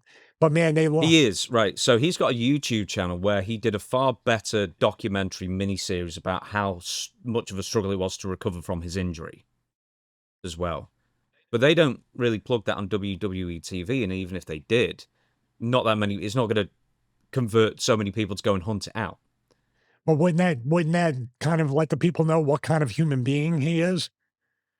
Yeah, I did the same thing for Charlotte, going back to her.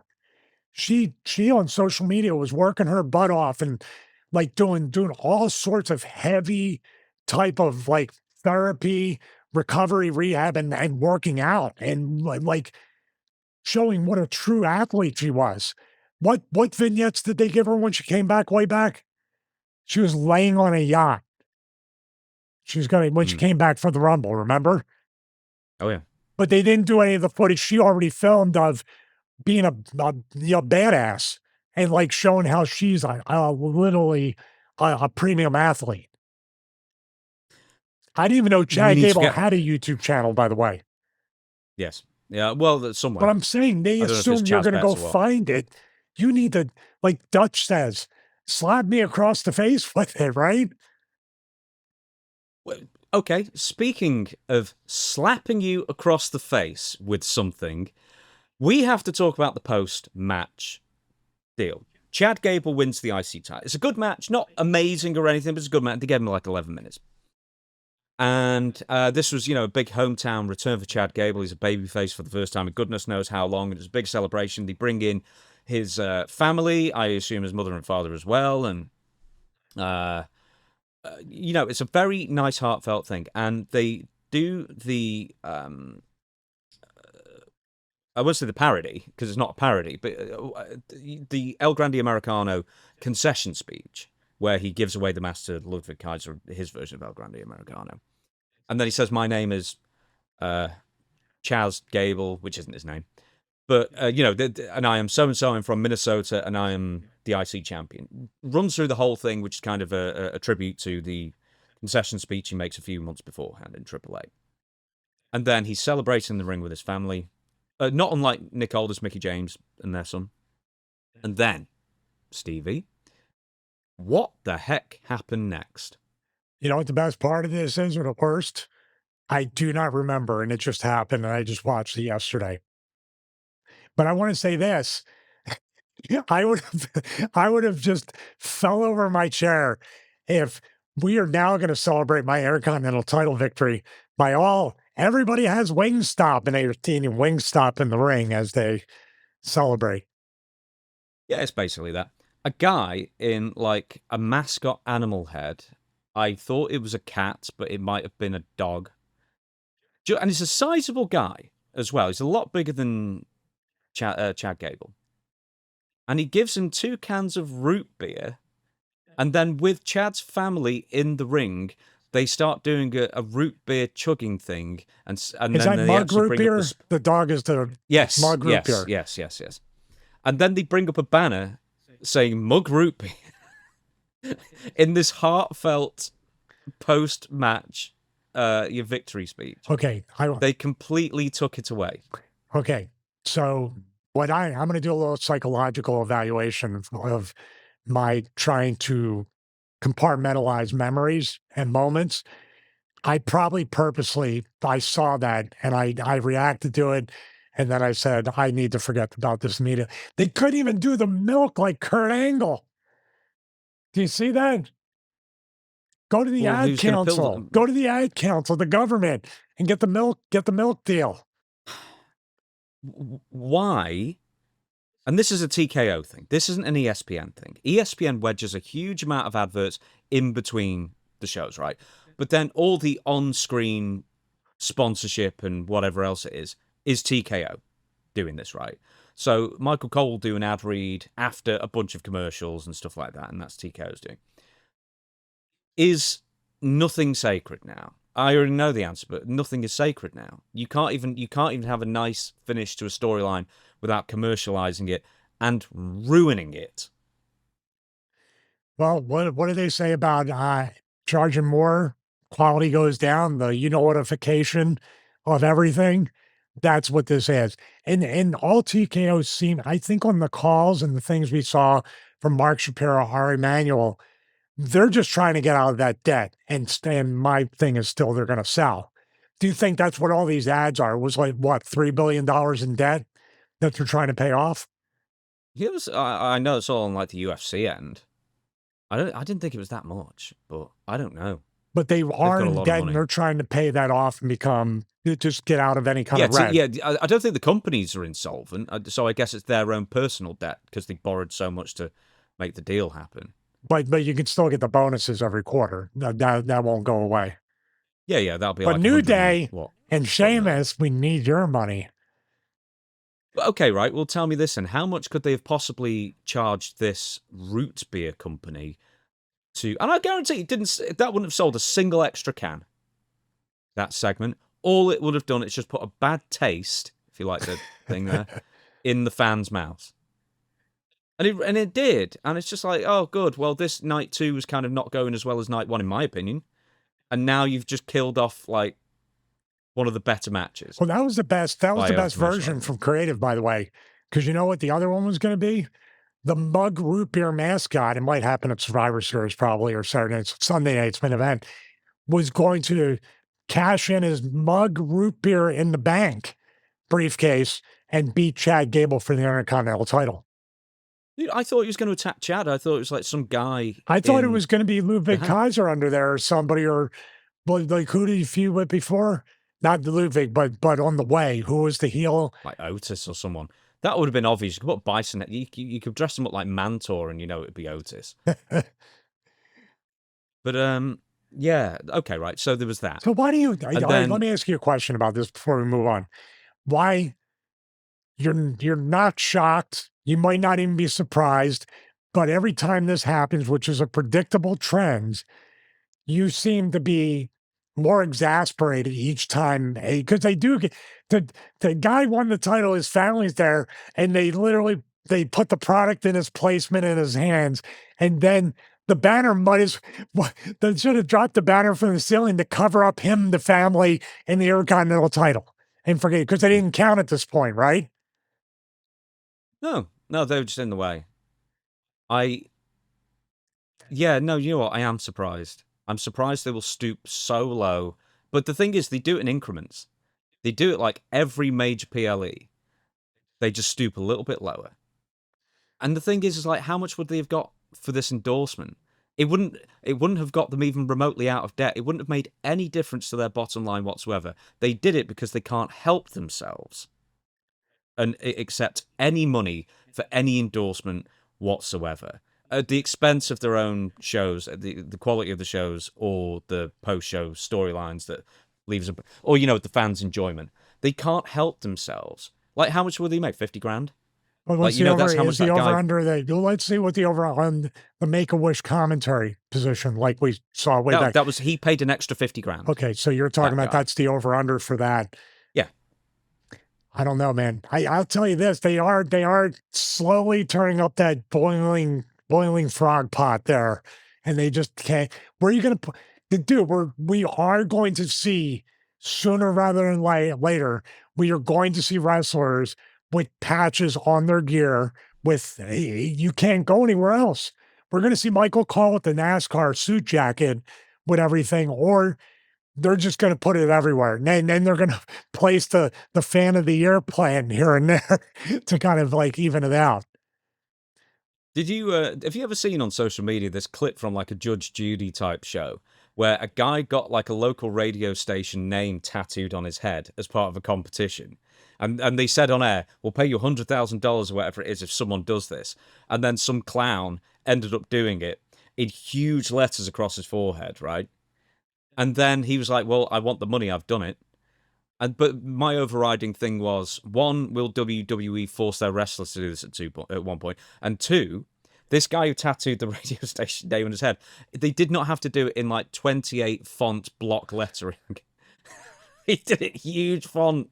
It was ridiculous. Do you want to hear a truly dystopian thing that I saw? This guy that kind of like does these parody things where he'll do job interviews with AI and trip up the AI and everything. Basically, a company on LinkedIn said we have people for potential job interviews, and they were getting tattoos of a company logo. I think it was lemon something or whatever. And basically, now they had to walk it back and actually pay for the tattoo removals. In order to get a job interview, you had to tattoo the company name on your body. That's where we're at. We've got to move on. The Wingstop. The chairs. Now, so the tables weren't bad enough with Slim Jim. Now we've got the Wingstop chairs. For two reasons, this is ridiculous. One, because it's ridiculous. And two, no one even saw the logos apart from like if you really paused and zoomed in. So it seemed like a complete waste of money. I'm telling you though, man, we gave them the idea. We gave them the idea. Next time they rip the ring apron and the canvas up, you will have a Home Depot or Lowe's sponsorship. That's it. Which you know what, with ladders, with chairs, with tables, all this stuff, isn't a home improvement store a natural? They can't even get that right, dude. It's like crazy. Hey, at least we don't have the hydration station anymore. That went away with Prime.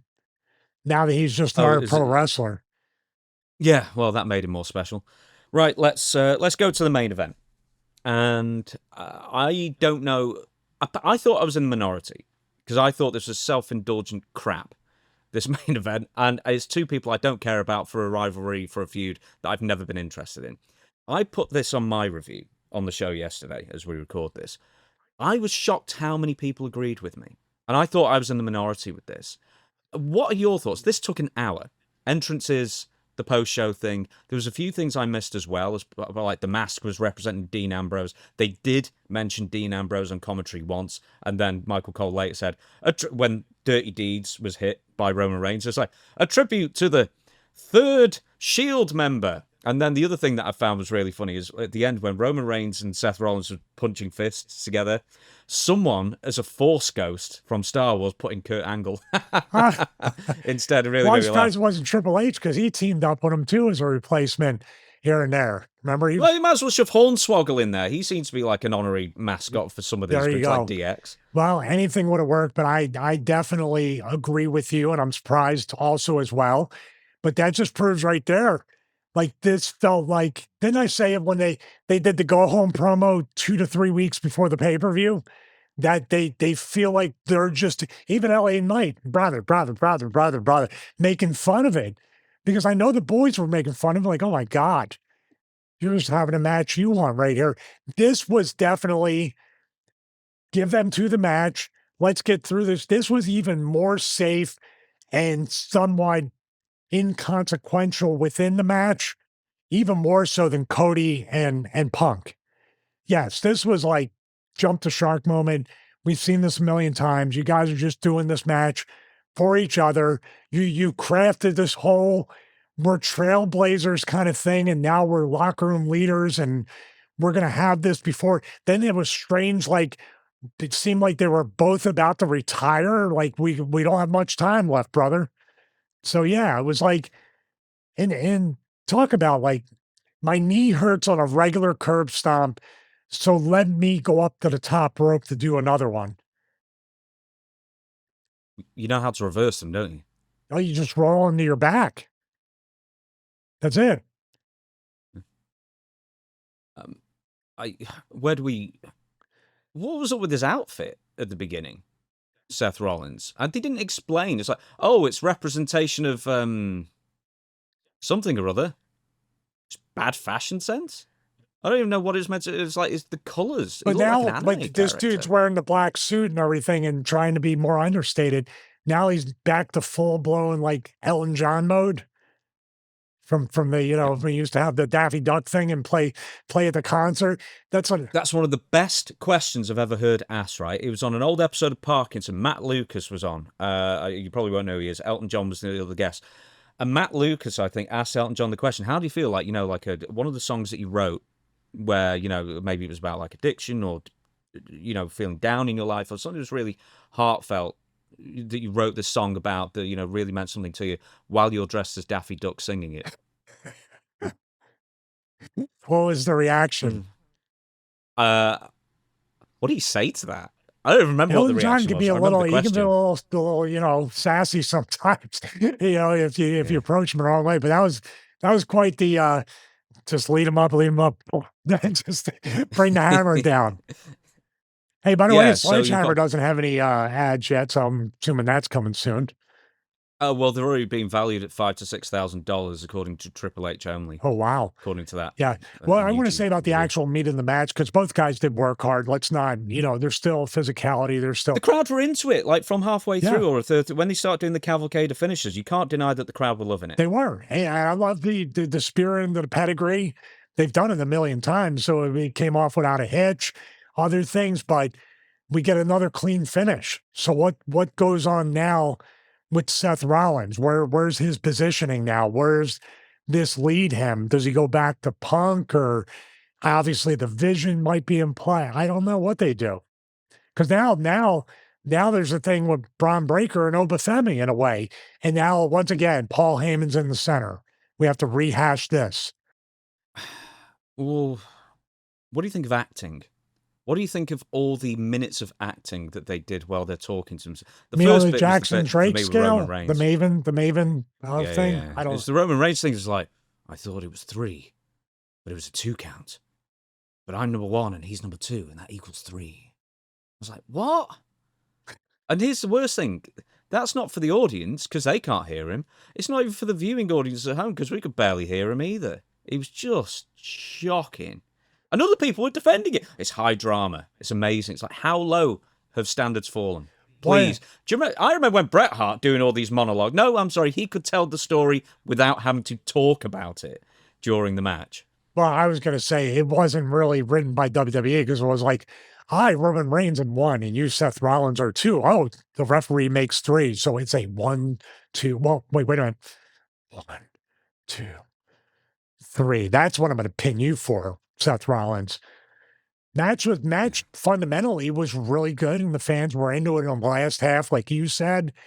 But it just felt like it didn't feel like there was any kind of finality to any of this. Did you feel that way? It felt like just a show to get to another show. Oh, do you know what I felt like? Oh, I've seen this match a million times before, and not just with these 2 participants. I am sick to death of the. They only can do one main event match. They do the first half of whatever it is, and then the second half is kicking out of each other's finishes or reversing them. That's it. That is all WWE has done for years now. Everything is a WrestleMania, which doesn't make WrestleMania even special at this point. 5 stars. And then the friends again. I did. Yeah, laugh they're friends 'cause I'll again. So listen wait, to- like, what do we even invest in all this for? I know they brothered everywhere they brothered, but man, it feels like it boom. Now there's a period on the end. Now let's get back to regularly scheduled programming and ads. Okay, so, but I've seen people defend this to the death. I've seen people give it. Okay, I'll be specific. I listen to Brian Alvarez sometimes, and he said, went on for ages about how much he hated the match, and then said, "Oh, it was still the best match of both nights." It's like, no, it wasn't. It was self-indulgent, and I thought really boring. I thought the acting was terrible, and I hate the format of WWE's only way of going about main event matches. I didn't like any of it, and I didn't care about either of the guys or their supposed issues going in, or the build, because the build was impossibly predictable. The build was I didn't like impossibly anything about it. self-serving too. Like I said, they're in a vacuum. They're talking to each other, and it's like all about them. That's what it was. And did we get an idea that like they weren't going to hug at the end and be friends or be something again? So where does this leave Seth? That's what I mean. Roman Reigns is off now, having LA Knight as the placeholder challenger for 2 months or whatever it's going to be. But, and I have no doubt it's going to be the shots that Punk and Roman are taking is planting seeds to Survivor Series. But where does Seth now go after this? I don't think even they know. And that's a guy who's been protected for years. And it feels like they're not even caring for his character at this very moment. What is his character? Here's the other Which thing. one? Which one's the baby face? At any point. Apparently it was Roman because he refused to use the chair. But that wasn't obvious at any point going in, because Roman Reigns is a smug, self-centered character. And Seth Rollins is, I don't know what he's Is a smug, self-centered character in a way. Yeah, neither is sympathetic. The Shield broke up 12 years ago, and I think WWE overhypes their importance in the grand scheme of things as well. So I just think it was like really self-indulgent all the way through. I never got into it. I agree with you. And by the way, for anybody, we don't even hang on to this. By the way, we'll move on. They did whatever, and it'll be nothing really too memorable about SummerSlam. Even the Chad Gable thing, which sucks because all you're going to remember is mug root beer, which they did their job. Because I want some. Is there diet mug root beer? If there's not, then email me. You know, we don't do root beer in this country. I don't know what it is. You never have root beer? I'm sure it exists somewhere and it's available somewhere, but no, like root beer's an American thing, man. Oh, I we don't have it. That's my treat. If you ever, I see a diet root beer. If you ever come over here, you need to have a glass of dandelion and burdock. That is amazing. What does that taste like? It's indescribable, but it looks like cola. But it's really nice. I think he's drawing me in, everybody. I think it's like, oh, it's great. Tastes great. Try some. Try some with your throat implant that it's going to disintegrate. No, dude, no, it's not like Dr. Pepper or anything. It's not going to like melt your insides and taste like medicine. No, it's really. So I don't need to use it on car bumper when it's rusty. No, okay. No, it won't like oxidize or anything. You're fine. I can't believe we're more interested to see what this drink is going to do to me than the main event of SummerSlam. Yeah. I'll bring a can over if I remember, and you get us a root beer, and we should do the taste test. We should do that thing where like Snack Wars, and we'll just bring each other crap. That's actually not a bad idea. We got a full week to fill in, so that might be one thing. You're also, by the way, everybody out there, we are going to do a video with us working out together. I'm trying to get into shape. That is SummerSlam Night 1 and 2 reviewed. Hope you enjoyed that, but there's plenty of news as well from the show, from the post-show stuff, ancillary news all around the show.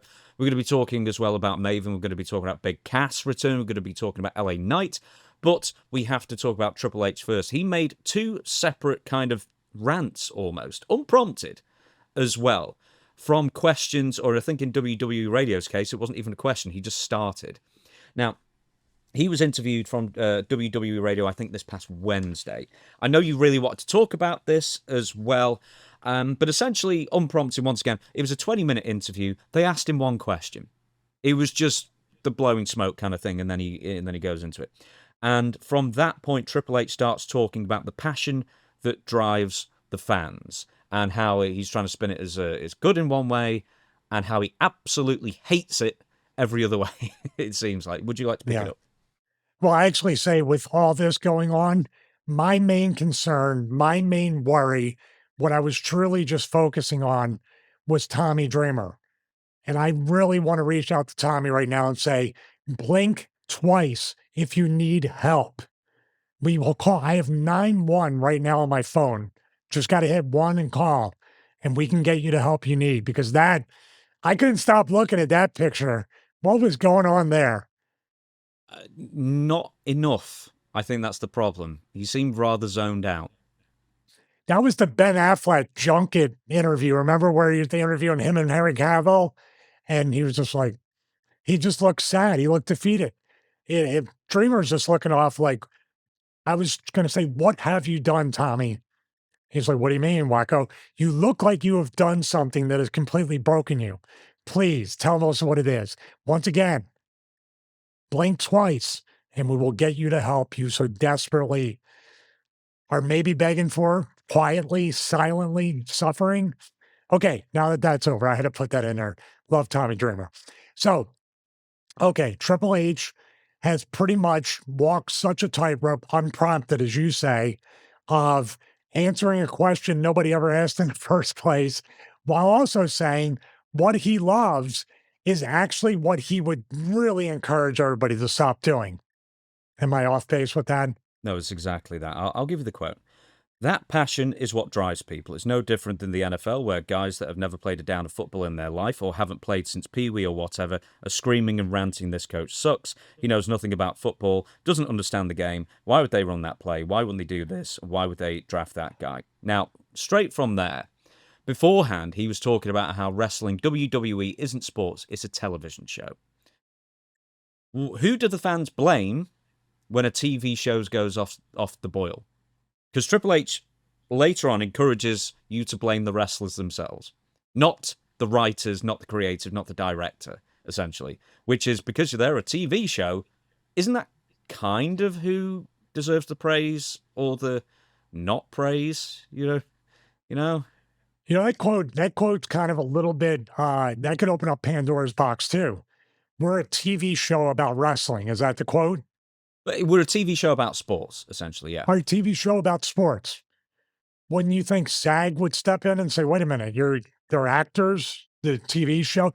You could really talk yourself into Oh, they would have a done, few but more. Kevin Nash called them up and then said, I can't be bothered, I've got mine, and then hung up on him. Well, there's that too. But I was going to say more accurately. We'll move on from that. You got me, brother. But it's right. He kind of talks himself in circles and back into corners at the same time. Yeah, the in circles into a corner is a very WWE way of talking about two shapes that aren't compatible. Okay, I'm a huge NFL fan. I am actually becoming a huge Canadian Football League fan as well. Very exciting stuff. One of the things you and I have talked about over the years was like just pie in the sky, being a fan. I would love to talk about the NFL. I would love to talk about trades, draft, the games, whatever's going on. It's a 7-day a week job throughout the days too. So no shortage of content for the NFL.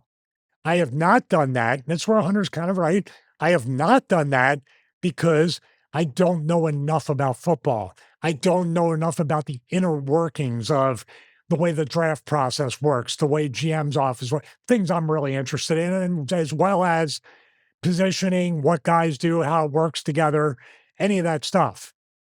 With that being said, I am somebody that wrestled once or twice throughout 31 years, and I do still study film. I still do ingrain myself into it as much as I humanly possibly can at 54. Limited time, limited energy. Long story short, he's blaming the fans and also saying as he moves and marginalizes people that have experience, he just picks these attacks on everybody. So who is supposed I don't know what do you just want do you want to go back to COVID and have a bunch of like cardboard cutouts of the Thunderdome where they're there, but they're not there? This guy wants it both ways and neither way at the same time. In other words, he's literally saying, if we can combine everything, shut up, F off, and enjoy the show. That's all his quotes right there, isn't it? And also, they never listen to criticism or pivot when they do constantly. Let me give you But the rest you're of the the quote. authority. Yeah. But you're the authority. There's millions of reasons why, but it's that passion, just like the NFL or NBA or Major League Baseball. People sit on the couch and yell, I'm done, I'm never watching the Knicks again, they suck, and then they win, and now they're the greatest thing ever. It's amazing, it's passion. At the end of the day, it's why we do what we do. I wish sometimes we could put Like, that I passion... stop you right there? Yes. Your show has consistently sucked for a long time. Your format has sucked for a long time. And here's the thing, you are not winning. It's creatively bankrupt. It's going down. The people aren't buying tickets to the point where you have to knock them down to $25 to spike it at all and still not sell out the US Bank Stadium. And the fans are still loyal. You are now disrespecting the fans that are loyal to you at a fault, against their own judgment, against the economy. These fans still want to support WWE. And you're telling them, but how much passion is it? Is it 25% passion? 50%? So, do you see what I'm saying? Like, you're telling us to be passionate, but you're also telling us to get lobotomized and just enjoy the show. I wish sometimes we could put that passion into the talent now, as opposed to when somebody gets heat in our business, like, it's like, God, why would they write that way? As opposed to that no good piece of crap did this. There's something to saying that innocence of not knowing and it still being real to me, damn it. But it is what it is. I love that. I love the hate. I love the love. It's all the passion for what we do. Can you imagine the irony of the man who went in with the curtain call, click hug in 1996 saying, hey, I wish kayfabe would come back? Well, about the fact that this guy would get remarks in and say things like to Chris Masters on TV about basically saying you were roided up and now you're clean. You lost 40 pounds. You know, the book thing and all sorts of things. This guy is taking liberties on TV, but we're not going to break the curtain. We're not going to peel the curtain back. But here's season 3 of a show where we peel the curtain back. They didn't on series 3. Boy, did they learn their lesson from the first two. Well, then it gaslight you to say now they went the other way to fool you into saying, well, you know, wrestling is predetermined, but it's absolutely real. He needs to stop talking. He needs to stop doing interviews and press conferences and scrums. He just digs a hole deeper for himself where he's the ultimate 1984 double speak interview where he says 2 opposing things at the same exact time. I don't know. It's almost like white noise now. It's like, who are you talking to and who are you getting through to? All Are he you does just is go in talking his to people with soapbox. 3? He looks at every interview as a soapbox thing now, for just whether they ask it or not, and the press conferences even more. So is it the old timers? Is it the veterans? Is it people like me? Is it fans? Whose fault is it? And what you're saying, Hunter, this is the problem. You're combining heat that somebody gets in the ring with somebody complaining about, oh, I don't know, Chad Gable looked great in AAA, and man, the people were behind him, and now you gave him the apology tour and not a proper build-up to his SummerSlam win, and then you threw a mug root beer mascot with a big banner to basically and handed root beers, and that was the focal point, not your company, not the title, and not the talent. What am I doing? Am I missing something with this? So on the press conference, Damian Priest's quote from SmackDown a week or two earlier was this. Quotes from July 24th, we're sick of the same people being in the face of this brand. And apparently fans agreed with him. Here's what Triple H's response was, and there's a lot to go through here. We're in a period of time where there's a lot of top performers in top spots that over time have earned those spots, and that over time are selling tickets, and that over time are really popular, right? So you really have to do something. The narrative of like, it's my turn, I've been here for a while, it's my turn. There are no turns in this stuff. That's not how it works. You earn the spot, believe me. If somebody is getting over more than somebody else, we move that person into the spot and move the other person down. But it's not just, oh, they're getting a loud crowd reaction than everybody else. Are they going to be good in the spot? Are they going to hold up their end of the bargain? Are they going to screw it up if we give it to them? Are they going to make a mistake that we regret giving them that spot? All those things factor in. And I love the fact that sometimes talent are like, well, it's frustrating or whatever. Great! That means work harder. Work harder. Get yourself there. Figure it out. Figure out how it gets done. You know, I've seen a million talents succeed because of what they do, not because of storyline creative or they gave them the spot or whatever. 99% of the time in this business, the person gets over and then gets the push. That's how it works. That's how it's supposed to work. You go do your stuff, then we follow it, because otherwise most of the time they will choke on it if it's not what the fans believe in. I'm a big believer in if you want the spot, go take it. If it's there for everybody to take, when anyone says, I don't know why I'm not in that spot, I don't know. Are you more over than Cody, more over than Roman, more over than Punk? Are you more over than Liv, Io? Those are the people in that spot. Get there, make those crowd reactions happen. So he's saying that 99% of the time, it's the audience who chooses who is on top in WWE. And he's also saying, if you're frustrated with your spot, no matter how good you're doing or what kind of reactions you're getting, good, work harder. I think there are other points as well, but he kind of makes points, then walks them back, and then doubles down on them. It's very, very convoluted. Well, everybody out there, if you are wondering at any point, what is it like to be a pro wrestler? Like, what does it really feel like outside of the bumps and everything? This goalpost moving, gaslighting, downright insincere BS that this guy is throwing around that it's your fault, but I can't pinpoint. But it says, and also, what kind of human being are you?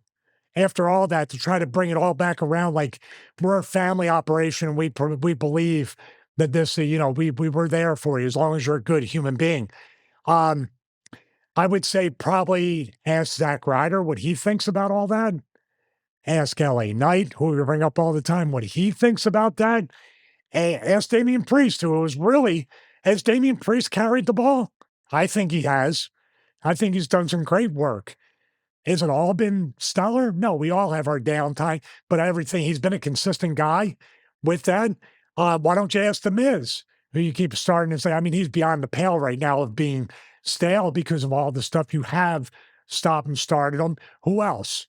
You can think of a bunch of different people. Bron Breakker, I'd say. Jacob Fatu, he's been reduced. Jacob Fatu was a world title challenger in May, and now he's found his glass ceiling, and now he's just another one of the Usos. He's the third Uso now. What's funny about this, too? This is a dangerous thing to say to the talent. Work harder. Take more. That means take more chances and get noticed by taking bigger bites. That's what I would do. Hearing that back then. Oh, you want me to work harder? No, that's not the point. You got to make it look like you're working harder. Do you think I mean, he works hard. They work hard in matches, but you just said the format is so predictable in these main events, especially Roman and Seth, was a completely predictable format with the match. It was totally uninspiring. But those guys, what did those guys do to deserve to stay in that spot for so many years? Like you said, the Shield broke up 12 years ago. These guys have been figured in for 12 years more or more. So what? He leaves out so much of the political BS. He leaves the fact that the office likes you. Are you saying if you don't personally like somebody or you feel like, and which always translates into the old Triple H line, nah, he never drew. I remember a guy, Karrion Kross, was selling a bunch of T-shirts. Did Karrion Kross have to work harder? Does Danhausen, is he working super hard to be as over as he is right now? These things have more holes than Swiss cheese. You know, he was talking about how it's a TV show about sports. Don't the writers dictate the stories and the screen time and the everything else? And then you could also he acts like somebody's just going to go, I think I'm going to have a match on Raw tonight. I really want it. Doesn't work that way. It's a fake subjective business. And the subjective part is Triple H's opinion and anybody underneath him who's basically got the knives out, unless they're your favorite, being a producer or writer or anything else.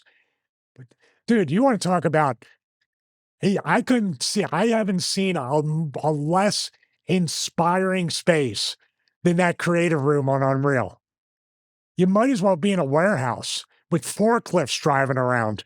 But watch that forklift driver. Remember that Roman Reigns? There's who was the driver? who tipped the stuff over. We thought it looked like Eric Rowan, but it wasn't Eric Rowan.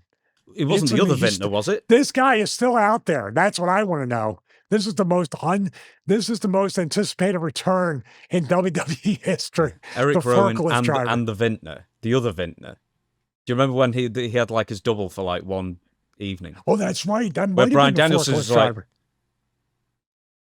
But you remember when they basically unalived Roman Reigns with the big truss and the barrels with the forklift driver? Speaking of which, who attacked Jacob Fatu?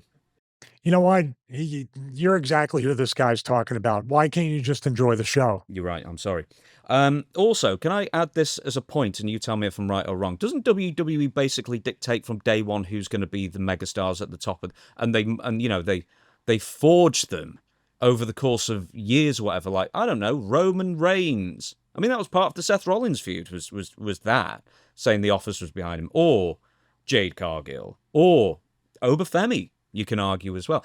There are certain people that the WWE creates say we need to get our hooks in this guy, make sure that he's well protected, or girl, well protected on their ascension to the very top. I mean, and then, if somebody happens to be very popular on their own, like an LA Knight, well, they're not it's kind of a potluck where the WWE rolls with it. Or it's more of a potluck like with Chelsea Green. They kind of throw them half a bone. They're half pregnant with it. And then when it doesn't land as strongly as they, the fans hope it will, they'll kind of say, well, we gave him a chance. Yeah, that's like creative doesn't have anything for you, so they fire the wrestler instead of the writer. There you go. I got 2 words for you to show how much they've been shoving Roman Reigns down your throat, whether you like it or not, since the Vince era, but like well into the Vince era. Suffering succotash. And they still went with it. The people still make fun of that line in the promo, but they still pushed Roman. Seth Rollins got injured multiple times. Like I said, I don't want anybody to get hurt, and I'm glad they don't take spots away. But other people get hurt, and they go away, and they don't come back with the instant same level or above. It's an absolute political game. What you do in the ring doesn't matter. It does, and you have to be consistently performing well. But it's backstage and all the butt kissing and all that stuff and being politically aligned. People are starting to get that, because why do you keep shoving these people down my throat?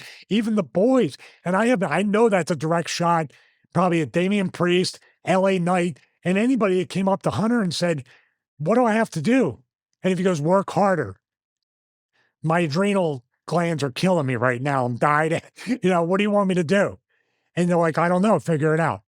That's the game, the weaponized hope, dangling the carrot over you that they play. And then when you start to believe they're never doing anything with me, now you become an interim champion, meaning your time's already limited.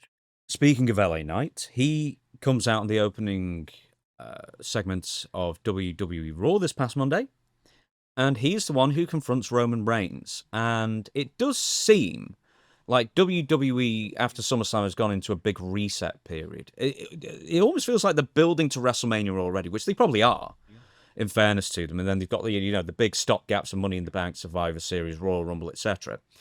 But it seems that I'm wondering if LA Knight's getting the Chelsea Green thing, where they're going to give him like that kind of like mini temporary kind of backing to get him and Roman Reigns in some kind of main event for the next PLE. Because I think the prevailing theory is that it's going to be Oba Femi who topples Roman Reigns for the belt. Unless somehow The Rock comes back and wants a Saudi Arabia match. But it's probably going to be Oba Femi at WrestleMania next year in Saudi Arabia. So LA Knight kind of just is like the next challenger. Do you foresee that kind of how it's going? Or do you think maybe this could be the time WWE really gets behind LA Knight, really gives him a prolonged main event run, maybe even take the title away from him, like the Lex Luger thing with Hulk Hogan temporarily? I don't know. It doesn't look good for LA Knight. It looks like we're going through the same exact. He doesn't have the amount of momentum. I'm not saying he doesn't have any because the crowd reacted to him. He doesn't have that amount of momentum like during that first thing. I think he wrestled Roman in Saudi Arabia. Wasn't that the title match? He definitely wrestled him.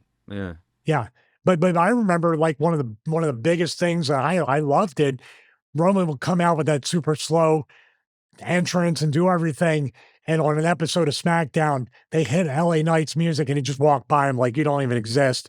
And Roman sold it great. But dude, we just talked about it with Triple H. Roman Reigns will always be figured in until he chooses not to be figured in.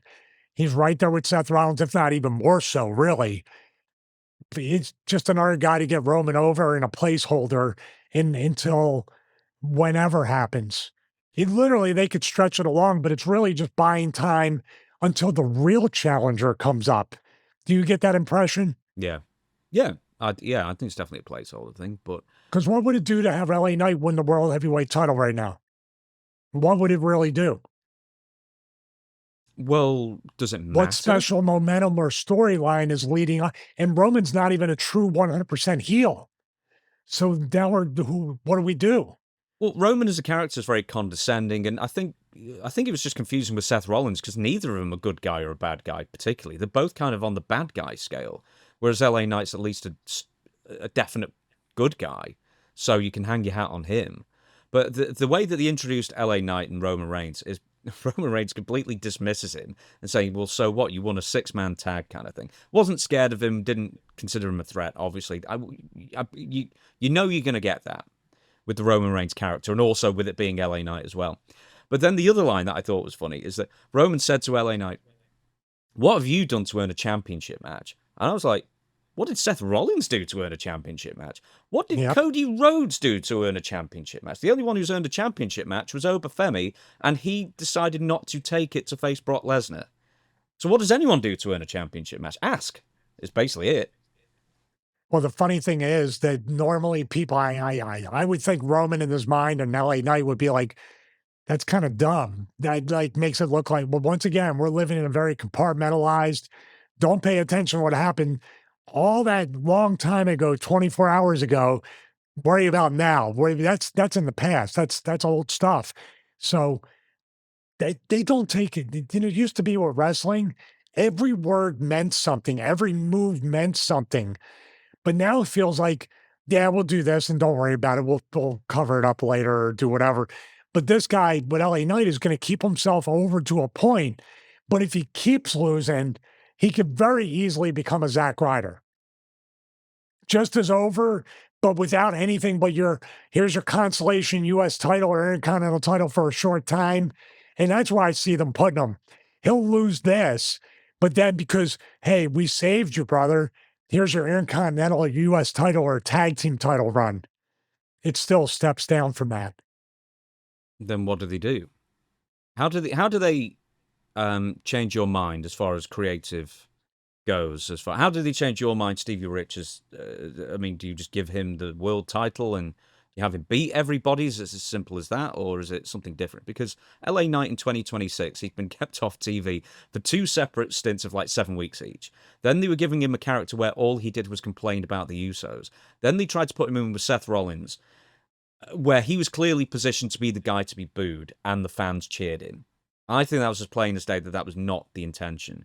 And now they can't, in creative, justify a way of keeping LA Knight away from Roman Reigns. Because he just beat Jey Uso and the Usos. So where else do you go with him? Well, I would say that the timing is very important. If this was something where LA Knight did this and then he started like just basically doing, you know, to use, people think he's a rip of Austin and The Rock, but running in and giving people the finish, the BFT, running off, doing things, causing havoc in his own way and saving him from having a match every single week. Then he starts stacking up wins on other people that are kind of pushed on the roster, but only to a certain point. To save him to go to the Rumble and try to win the Rumble that's the really way you maximize a guy like that. But it's not happening. They put him in with Roman, not because they wanted to give him a boost, but Roman just needs a guy to put him over so he can get to the real people. That's the way they view. He's a Chelsea Green. He found his level. He can pop up a little bit. He's like upper mid, lower main event type guy, and you can interchange him. That sucks. I mean, it's not the worst problem in the world. You could be Zack Ryder, who at one point should have been over, and they just kind of said, nope, thumb right there. I don't know what you do with him, but you don't put him right in a title match And Roman was right. Dude, you want a 6-man tag and now you want a title match? People can look at that and go, you're right. That's two totally different things. What if it's this then? What if LA Knight not only... Okay, there's a difference between winning and winning convincingly. Why don't they? Because you know how all these WWE matches, for the most part, are just 50-50. It's back and forth, and then somebody wins. Wouldn't it be nice if they brought back complete domination? You know, an LA Knight, let's say he actually starts just mowing through people, and then he mows through Jimmy, then he mows through Jay, then he gets over Jacob Fatu somehow as well. And then you could say, well, I've beaten, you know, have I earned it now? And then Roman says, and wouldn't it be great if Roman says, do you know what? You have earned it, and we'll do it at this date, kind of thing. You could do that over 10. It's 10 weeks till the next PLE. You could do that. Yeah, but don't do all that in one episode of SmackDown or Raw with a gauntlet match. And then have him wrestle Roman at the end of the night and just get it out of the way. You're right, though. It just takes care. But once again, when Hunter's trying to talk about this level playing field and it's out there for everybody, this is the new brass ring speech that, my God, I heard it ad nauseum every talent meeting from Vince. But this is the same thing. And then it's basically, what more does LA Knight have to do?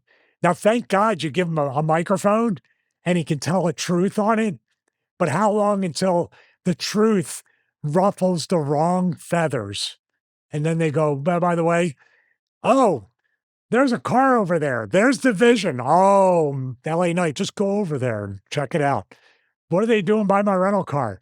Don't worry, just stand on top of the concrete ledge and everything will work out fine and you'll get a vacation. Do you think that Damian Priest or LA Knight have any Swiss in them? Do you remember that comment from Vince? So the Cesaro factor, is that what you're saying? Yeah, that was the brass ring speech. It's like, I don't know why he can't get over. Maybe he's Swiss. Isn't that the most astonishing line? That Cesaro thing is right up there. When he did that, I saw that come up on YouTube the other day during cardio.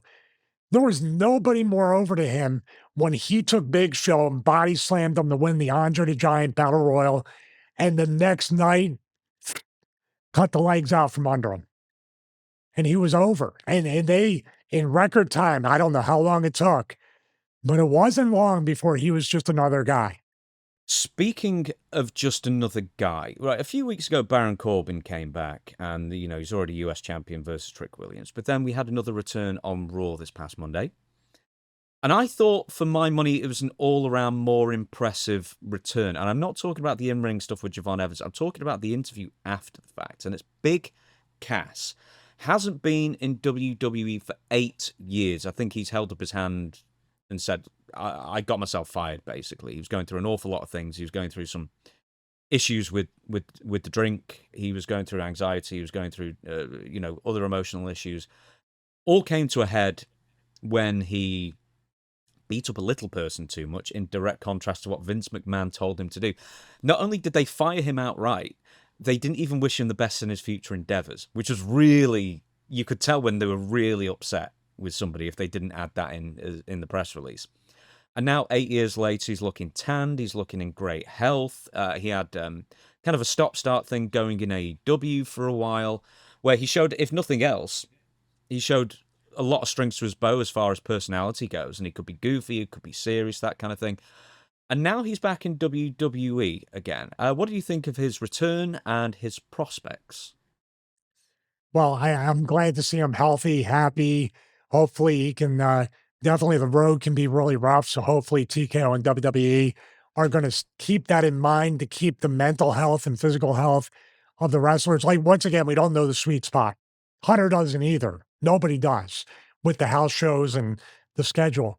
But with Big Cass, I'm very happy also he got work after WWE, that AEW gave him a chance, that he was able to show a different side or multiple sides of his personality. He was one of those guys that you say he was difficult to work with, but not in like a genuinely difficult to work with. It was felt for a while. He had that reputation, not just in a, you know, I won't take that pin kind of thing. Like he was a bit unpredictable, maybe. I don't know. Yeah, I mean, but everybody, I'm glad to see WWE give him another chance. And what I think the prospect leads to, what are people asking? where's Enzo? And I know Enzo's been around and Enzo's been wanting to go back for a long time. Now that Big Cass is back, you have to think, and all that stuff with Enzo has been completely cleared up, right? So, a long time ago, as a matter of fact. Yes, it was, and it wasn't the fact that someone had accused him of some very nasty stuff, because that was cleared up very, very quickly. It was the fact that Enzo didn't warn WWE in advance, which is why they got rid of him. But he had a very tumultuous relationship with Hunter, by arguments. He says this in certain interviews throughout the years that he was, quote, very difficult to work with. Not his quote, mine. So, but he cared about his character and tried to, but it was definitely something back then that he was like the most hated guy within the locker room. Back then when they gave him the cruiserweight title, did all these different things to try to, I guess, move him around in different places. But I've heard that he is on his way back as well. So the natural fit would be to have Enzo Cass back. That's your standard like interaction with the crowd type stuff that they want with WWE right now. I've got something for you. You tell me what you think about it. I would have Damian Priest attack R-Truth and join Big Cass, and they could be like WWE's. No one's ever going to be the Road Warriors. I think WWE for a long time has missed just that really dominant tag team. I thought, do you know who I thought would have been great for that, and they did nothing with them, was the Bludgeon Brothers, Luke Harper and Eric Rowan. I thought if they really took care with those guys and just had them just blitz teams, they could have done some serious business, and they did serious nothing with them. But I think I think the division's crying out for a team like Big Cass and Damian Priest, or something like that. Who's, I wouldn't say Baron Corbin, but just two huge guys like that. Yeah, but you know what? To Tony Garea, be like, hey, all three of you are big guys. There'll be a 3-guy stable, which won't make any sense.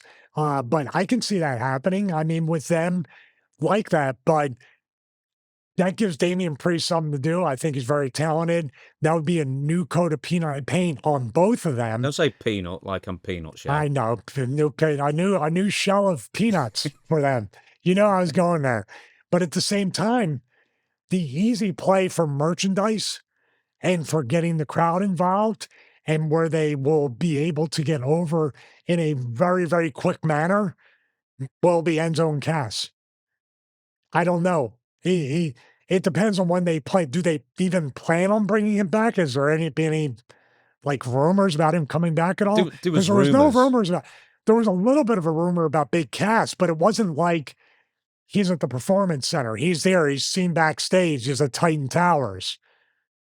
Well, they were plugging his return for weeks, which was that, and then with Enzo, it was like one trip to the Performance Center and then rumors, and then kind of that was it. But for me, I would keep Enzo far away, and then eventually, like a year down the line, let's say Enzo is the one who convinces Big Cass to split off from, let's say, is Damian Priest, and then that becomes the nostalgia run. So you've kind of got two different, runs out of it, and then you can move on from there. Well, I would love for that to happen, but that's long-term booking. And also, as a talent, you're like saying, don't hire the other guy for another year. No, I would hire him. I mean, if nothing else, wouldn't it be great to have on NXT? Just say, I'll pay you main roster money. Yeah, I think if he was on NXT to bring them up and do those types of things, or maybe just even to prove himself once again in NXT, bring it up to the main roster. He could also be acting very humble, acting like a babyface. Then once he gets back to the main roster, he becomes the old self and then convinces Big Cass and starts poisoning the water there. When the guy's just happy, you pull him right back in.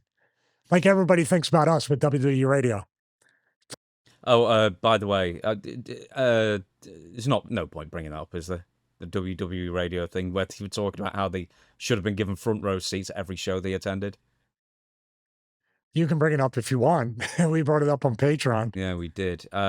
Bully and Dave LaGreca were talking about some of these companies thanked us for putting them over, brother, by putting me in section 313, row 24. Bully, how did WWE thank you and us putting us front row and identifying us during the broadcast? I was like, well, for starters, they just bought the Sirius XM channel. Of course they're going to do it this time. And Bully says, should other wrestling companies have done that? Did Has any other wrestling company ever put us in front row and identified us? Well, Greco, no. Bully, should they have? Yes. It's like, man, are they doing a bit, or is this just like the entitlement is running rampant now? Well, but you said that they were at AEW. They did get tickets. Yeah. Someone took a picture. Someone screenshot and posted an image from LaGreca's own account where he's quite clearly in like row 3 front, like from the front, which is a good seat.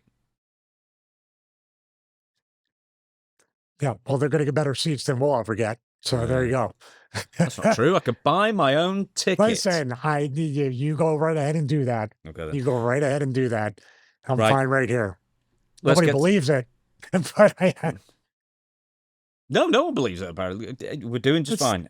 Maven, right, okay, this is the funny thing. You got to take us through the whole Maven thing. He did a video about someone who wasn't even it was about, but it's like a throwaway line that he mentioned, and it was about Micah Lockwood, who is kind of the strong woman of NXT at this point, and she's associated with other people.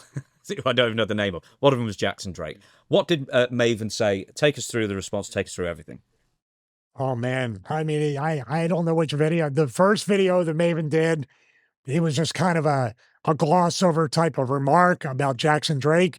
The apology video is really the entertaining one from Maven, but where we look here, you got the Reddit stuff right here, the link.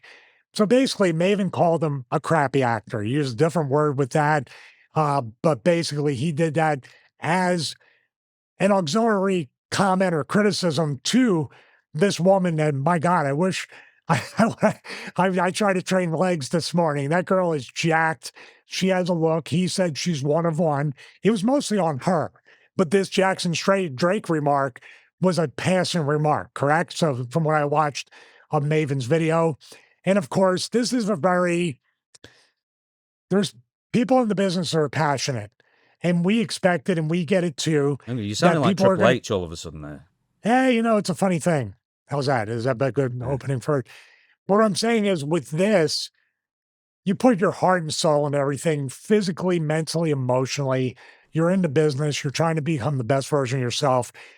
And when somebody criticizes it, rightfully so, as Maven, I watched the kid as well. I mean, he put it in pretty simplistic terms. I'm putting he has work to do. He has to improve. And then, man, I don't know if I need to comment on this because if Maven is a fossil after 4 years, then I'm there when God on day one was like, let there be light. And I was, hey, shut it off. I'm already here. I'm that old. As the local phrase here is, since God was boy. There you go. This is what Jackson Drake said. Basically, Maven said he's a bad actor, which he is. Jackson Drake then said the following. All wrestlers are bad actors, by the way. Oh, yeah, sorry. Name one good actor in wrestling. That isn't actually in the films, by the way. Like, The Rock's done a couple of good things. John Cena's done a couple of good things. Roddy Piper did They Live. There's a few good ones who transition into acting. Anyway, Jackson Drake said the following. This fossil was signed to WWE for 4 years. I've been signed for 6 months, and my impact has already usurped his. LMAO at him calling my terrible acting when it's 10 times better than he ever was at any aspect of the industry. Until somebody asks for advice on how to be as forgettable and vanilla of a wrestler as possible, dude has nothing to offer. Yep. This comes from Jackson Drake. Who is this guy? Right, okay. He's actually come up on the show before. He was the guy that the Mason Rook guy was doing moves to this guy. He was the body. Once again, he's the ancillary character of one of the bigger wrestling YouTubers who was reviewing somebody else. In Maven's case, it was Michael Lockwood. In our case, it was Mason Rook, right?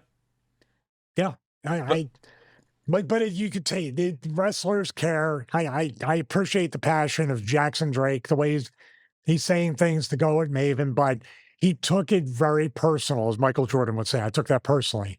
So this is what he's doing. But to go on social media instead of being like, okay, you think I'm a whatever kind of actor. I'm really going to work on that. I'll show you, you'll see.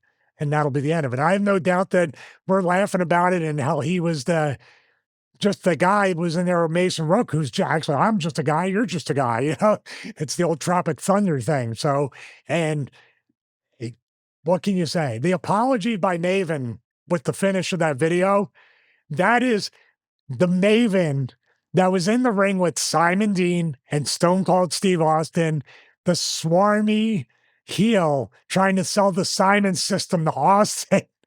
That was the Maven we saw. That was heel Maven who never ever reached his true potential in WWE.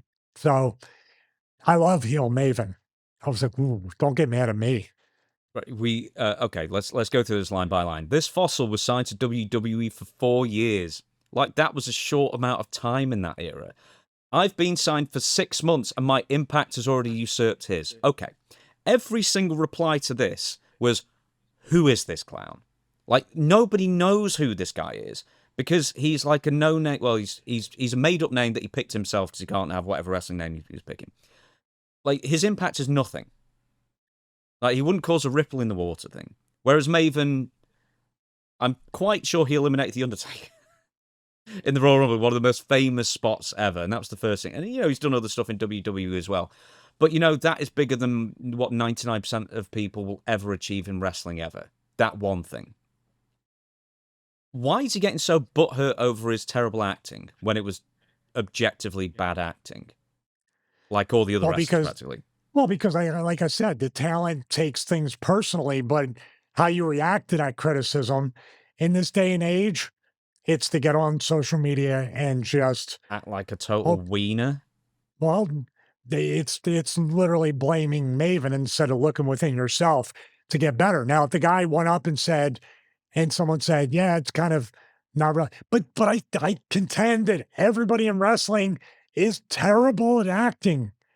If you're looking to be a better actor, don't watch a wrestling show unless it's what not to do.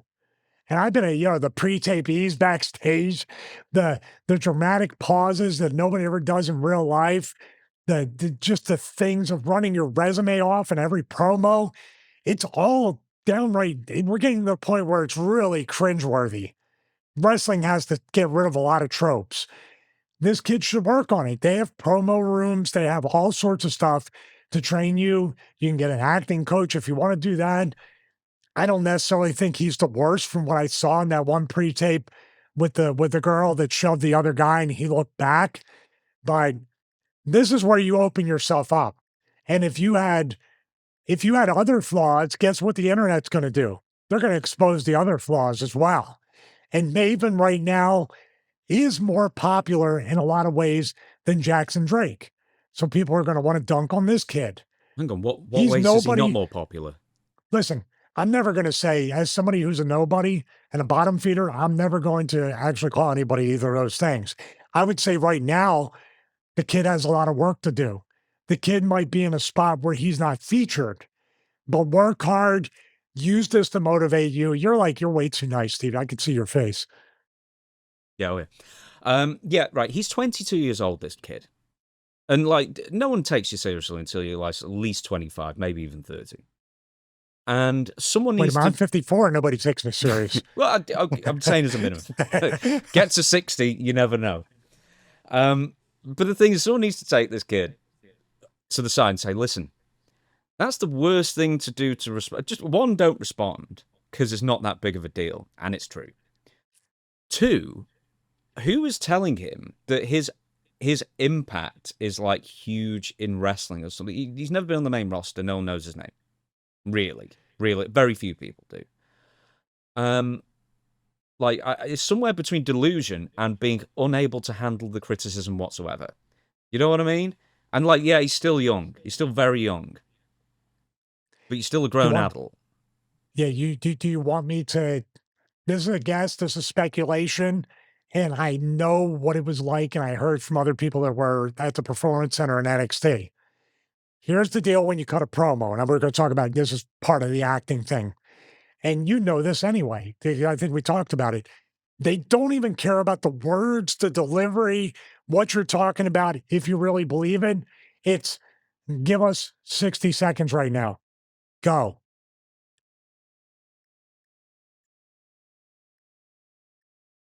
And then they hit the mark right at the 60 seconds.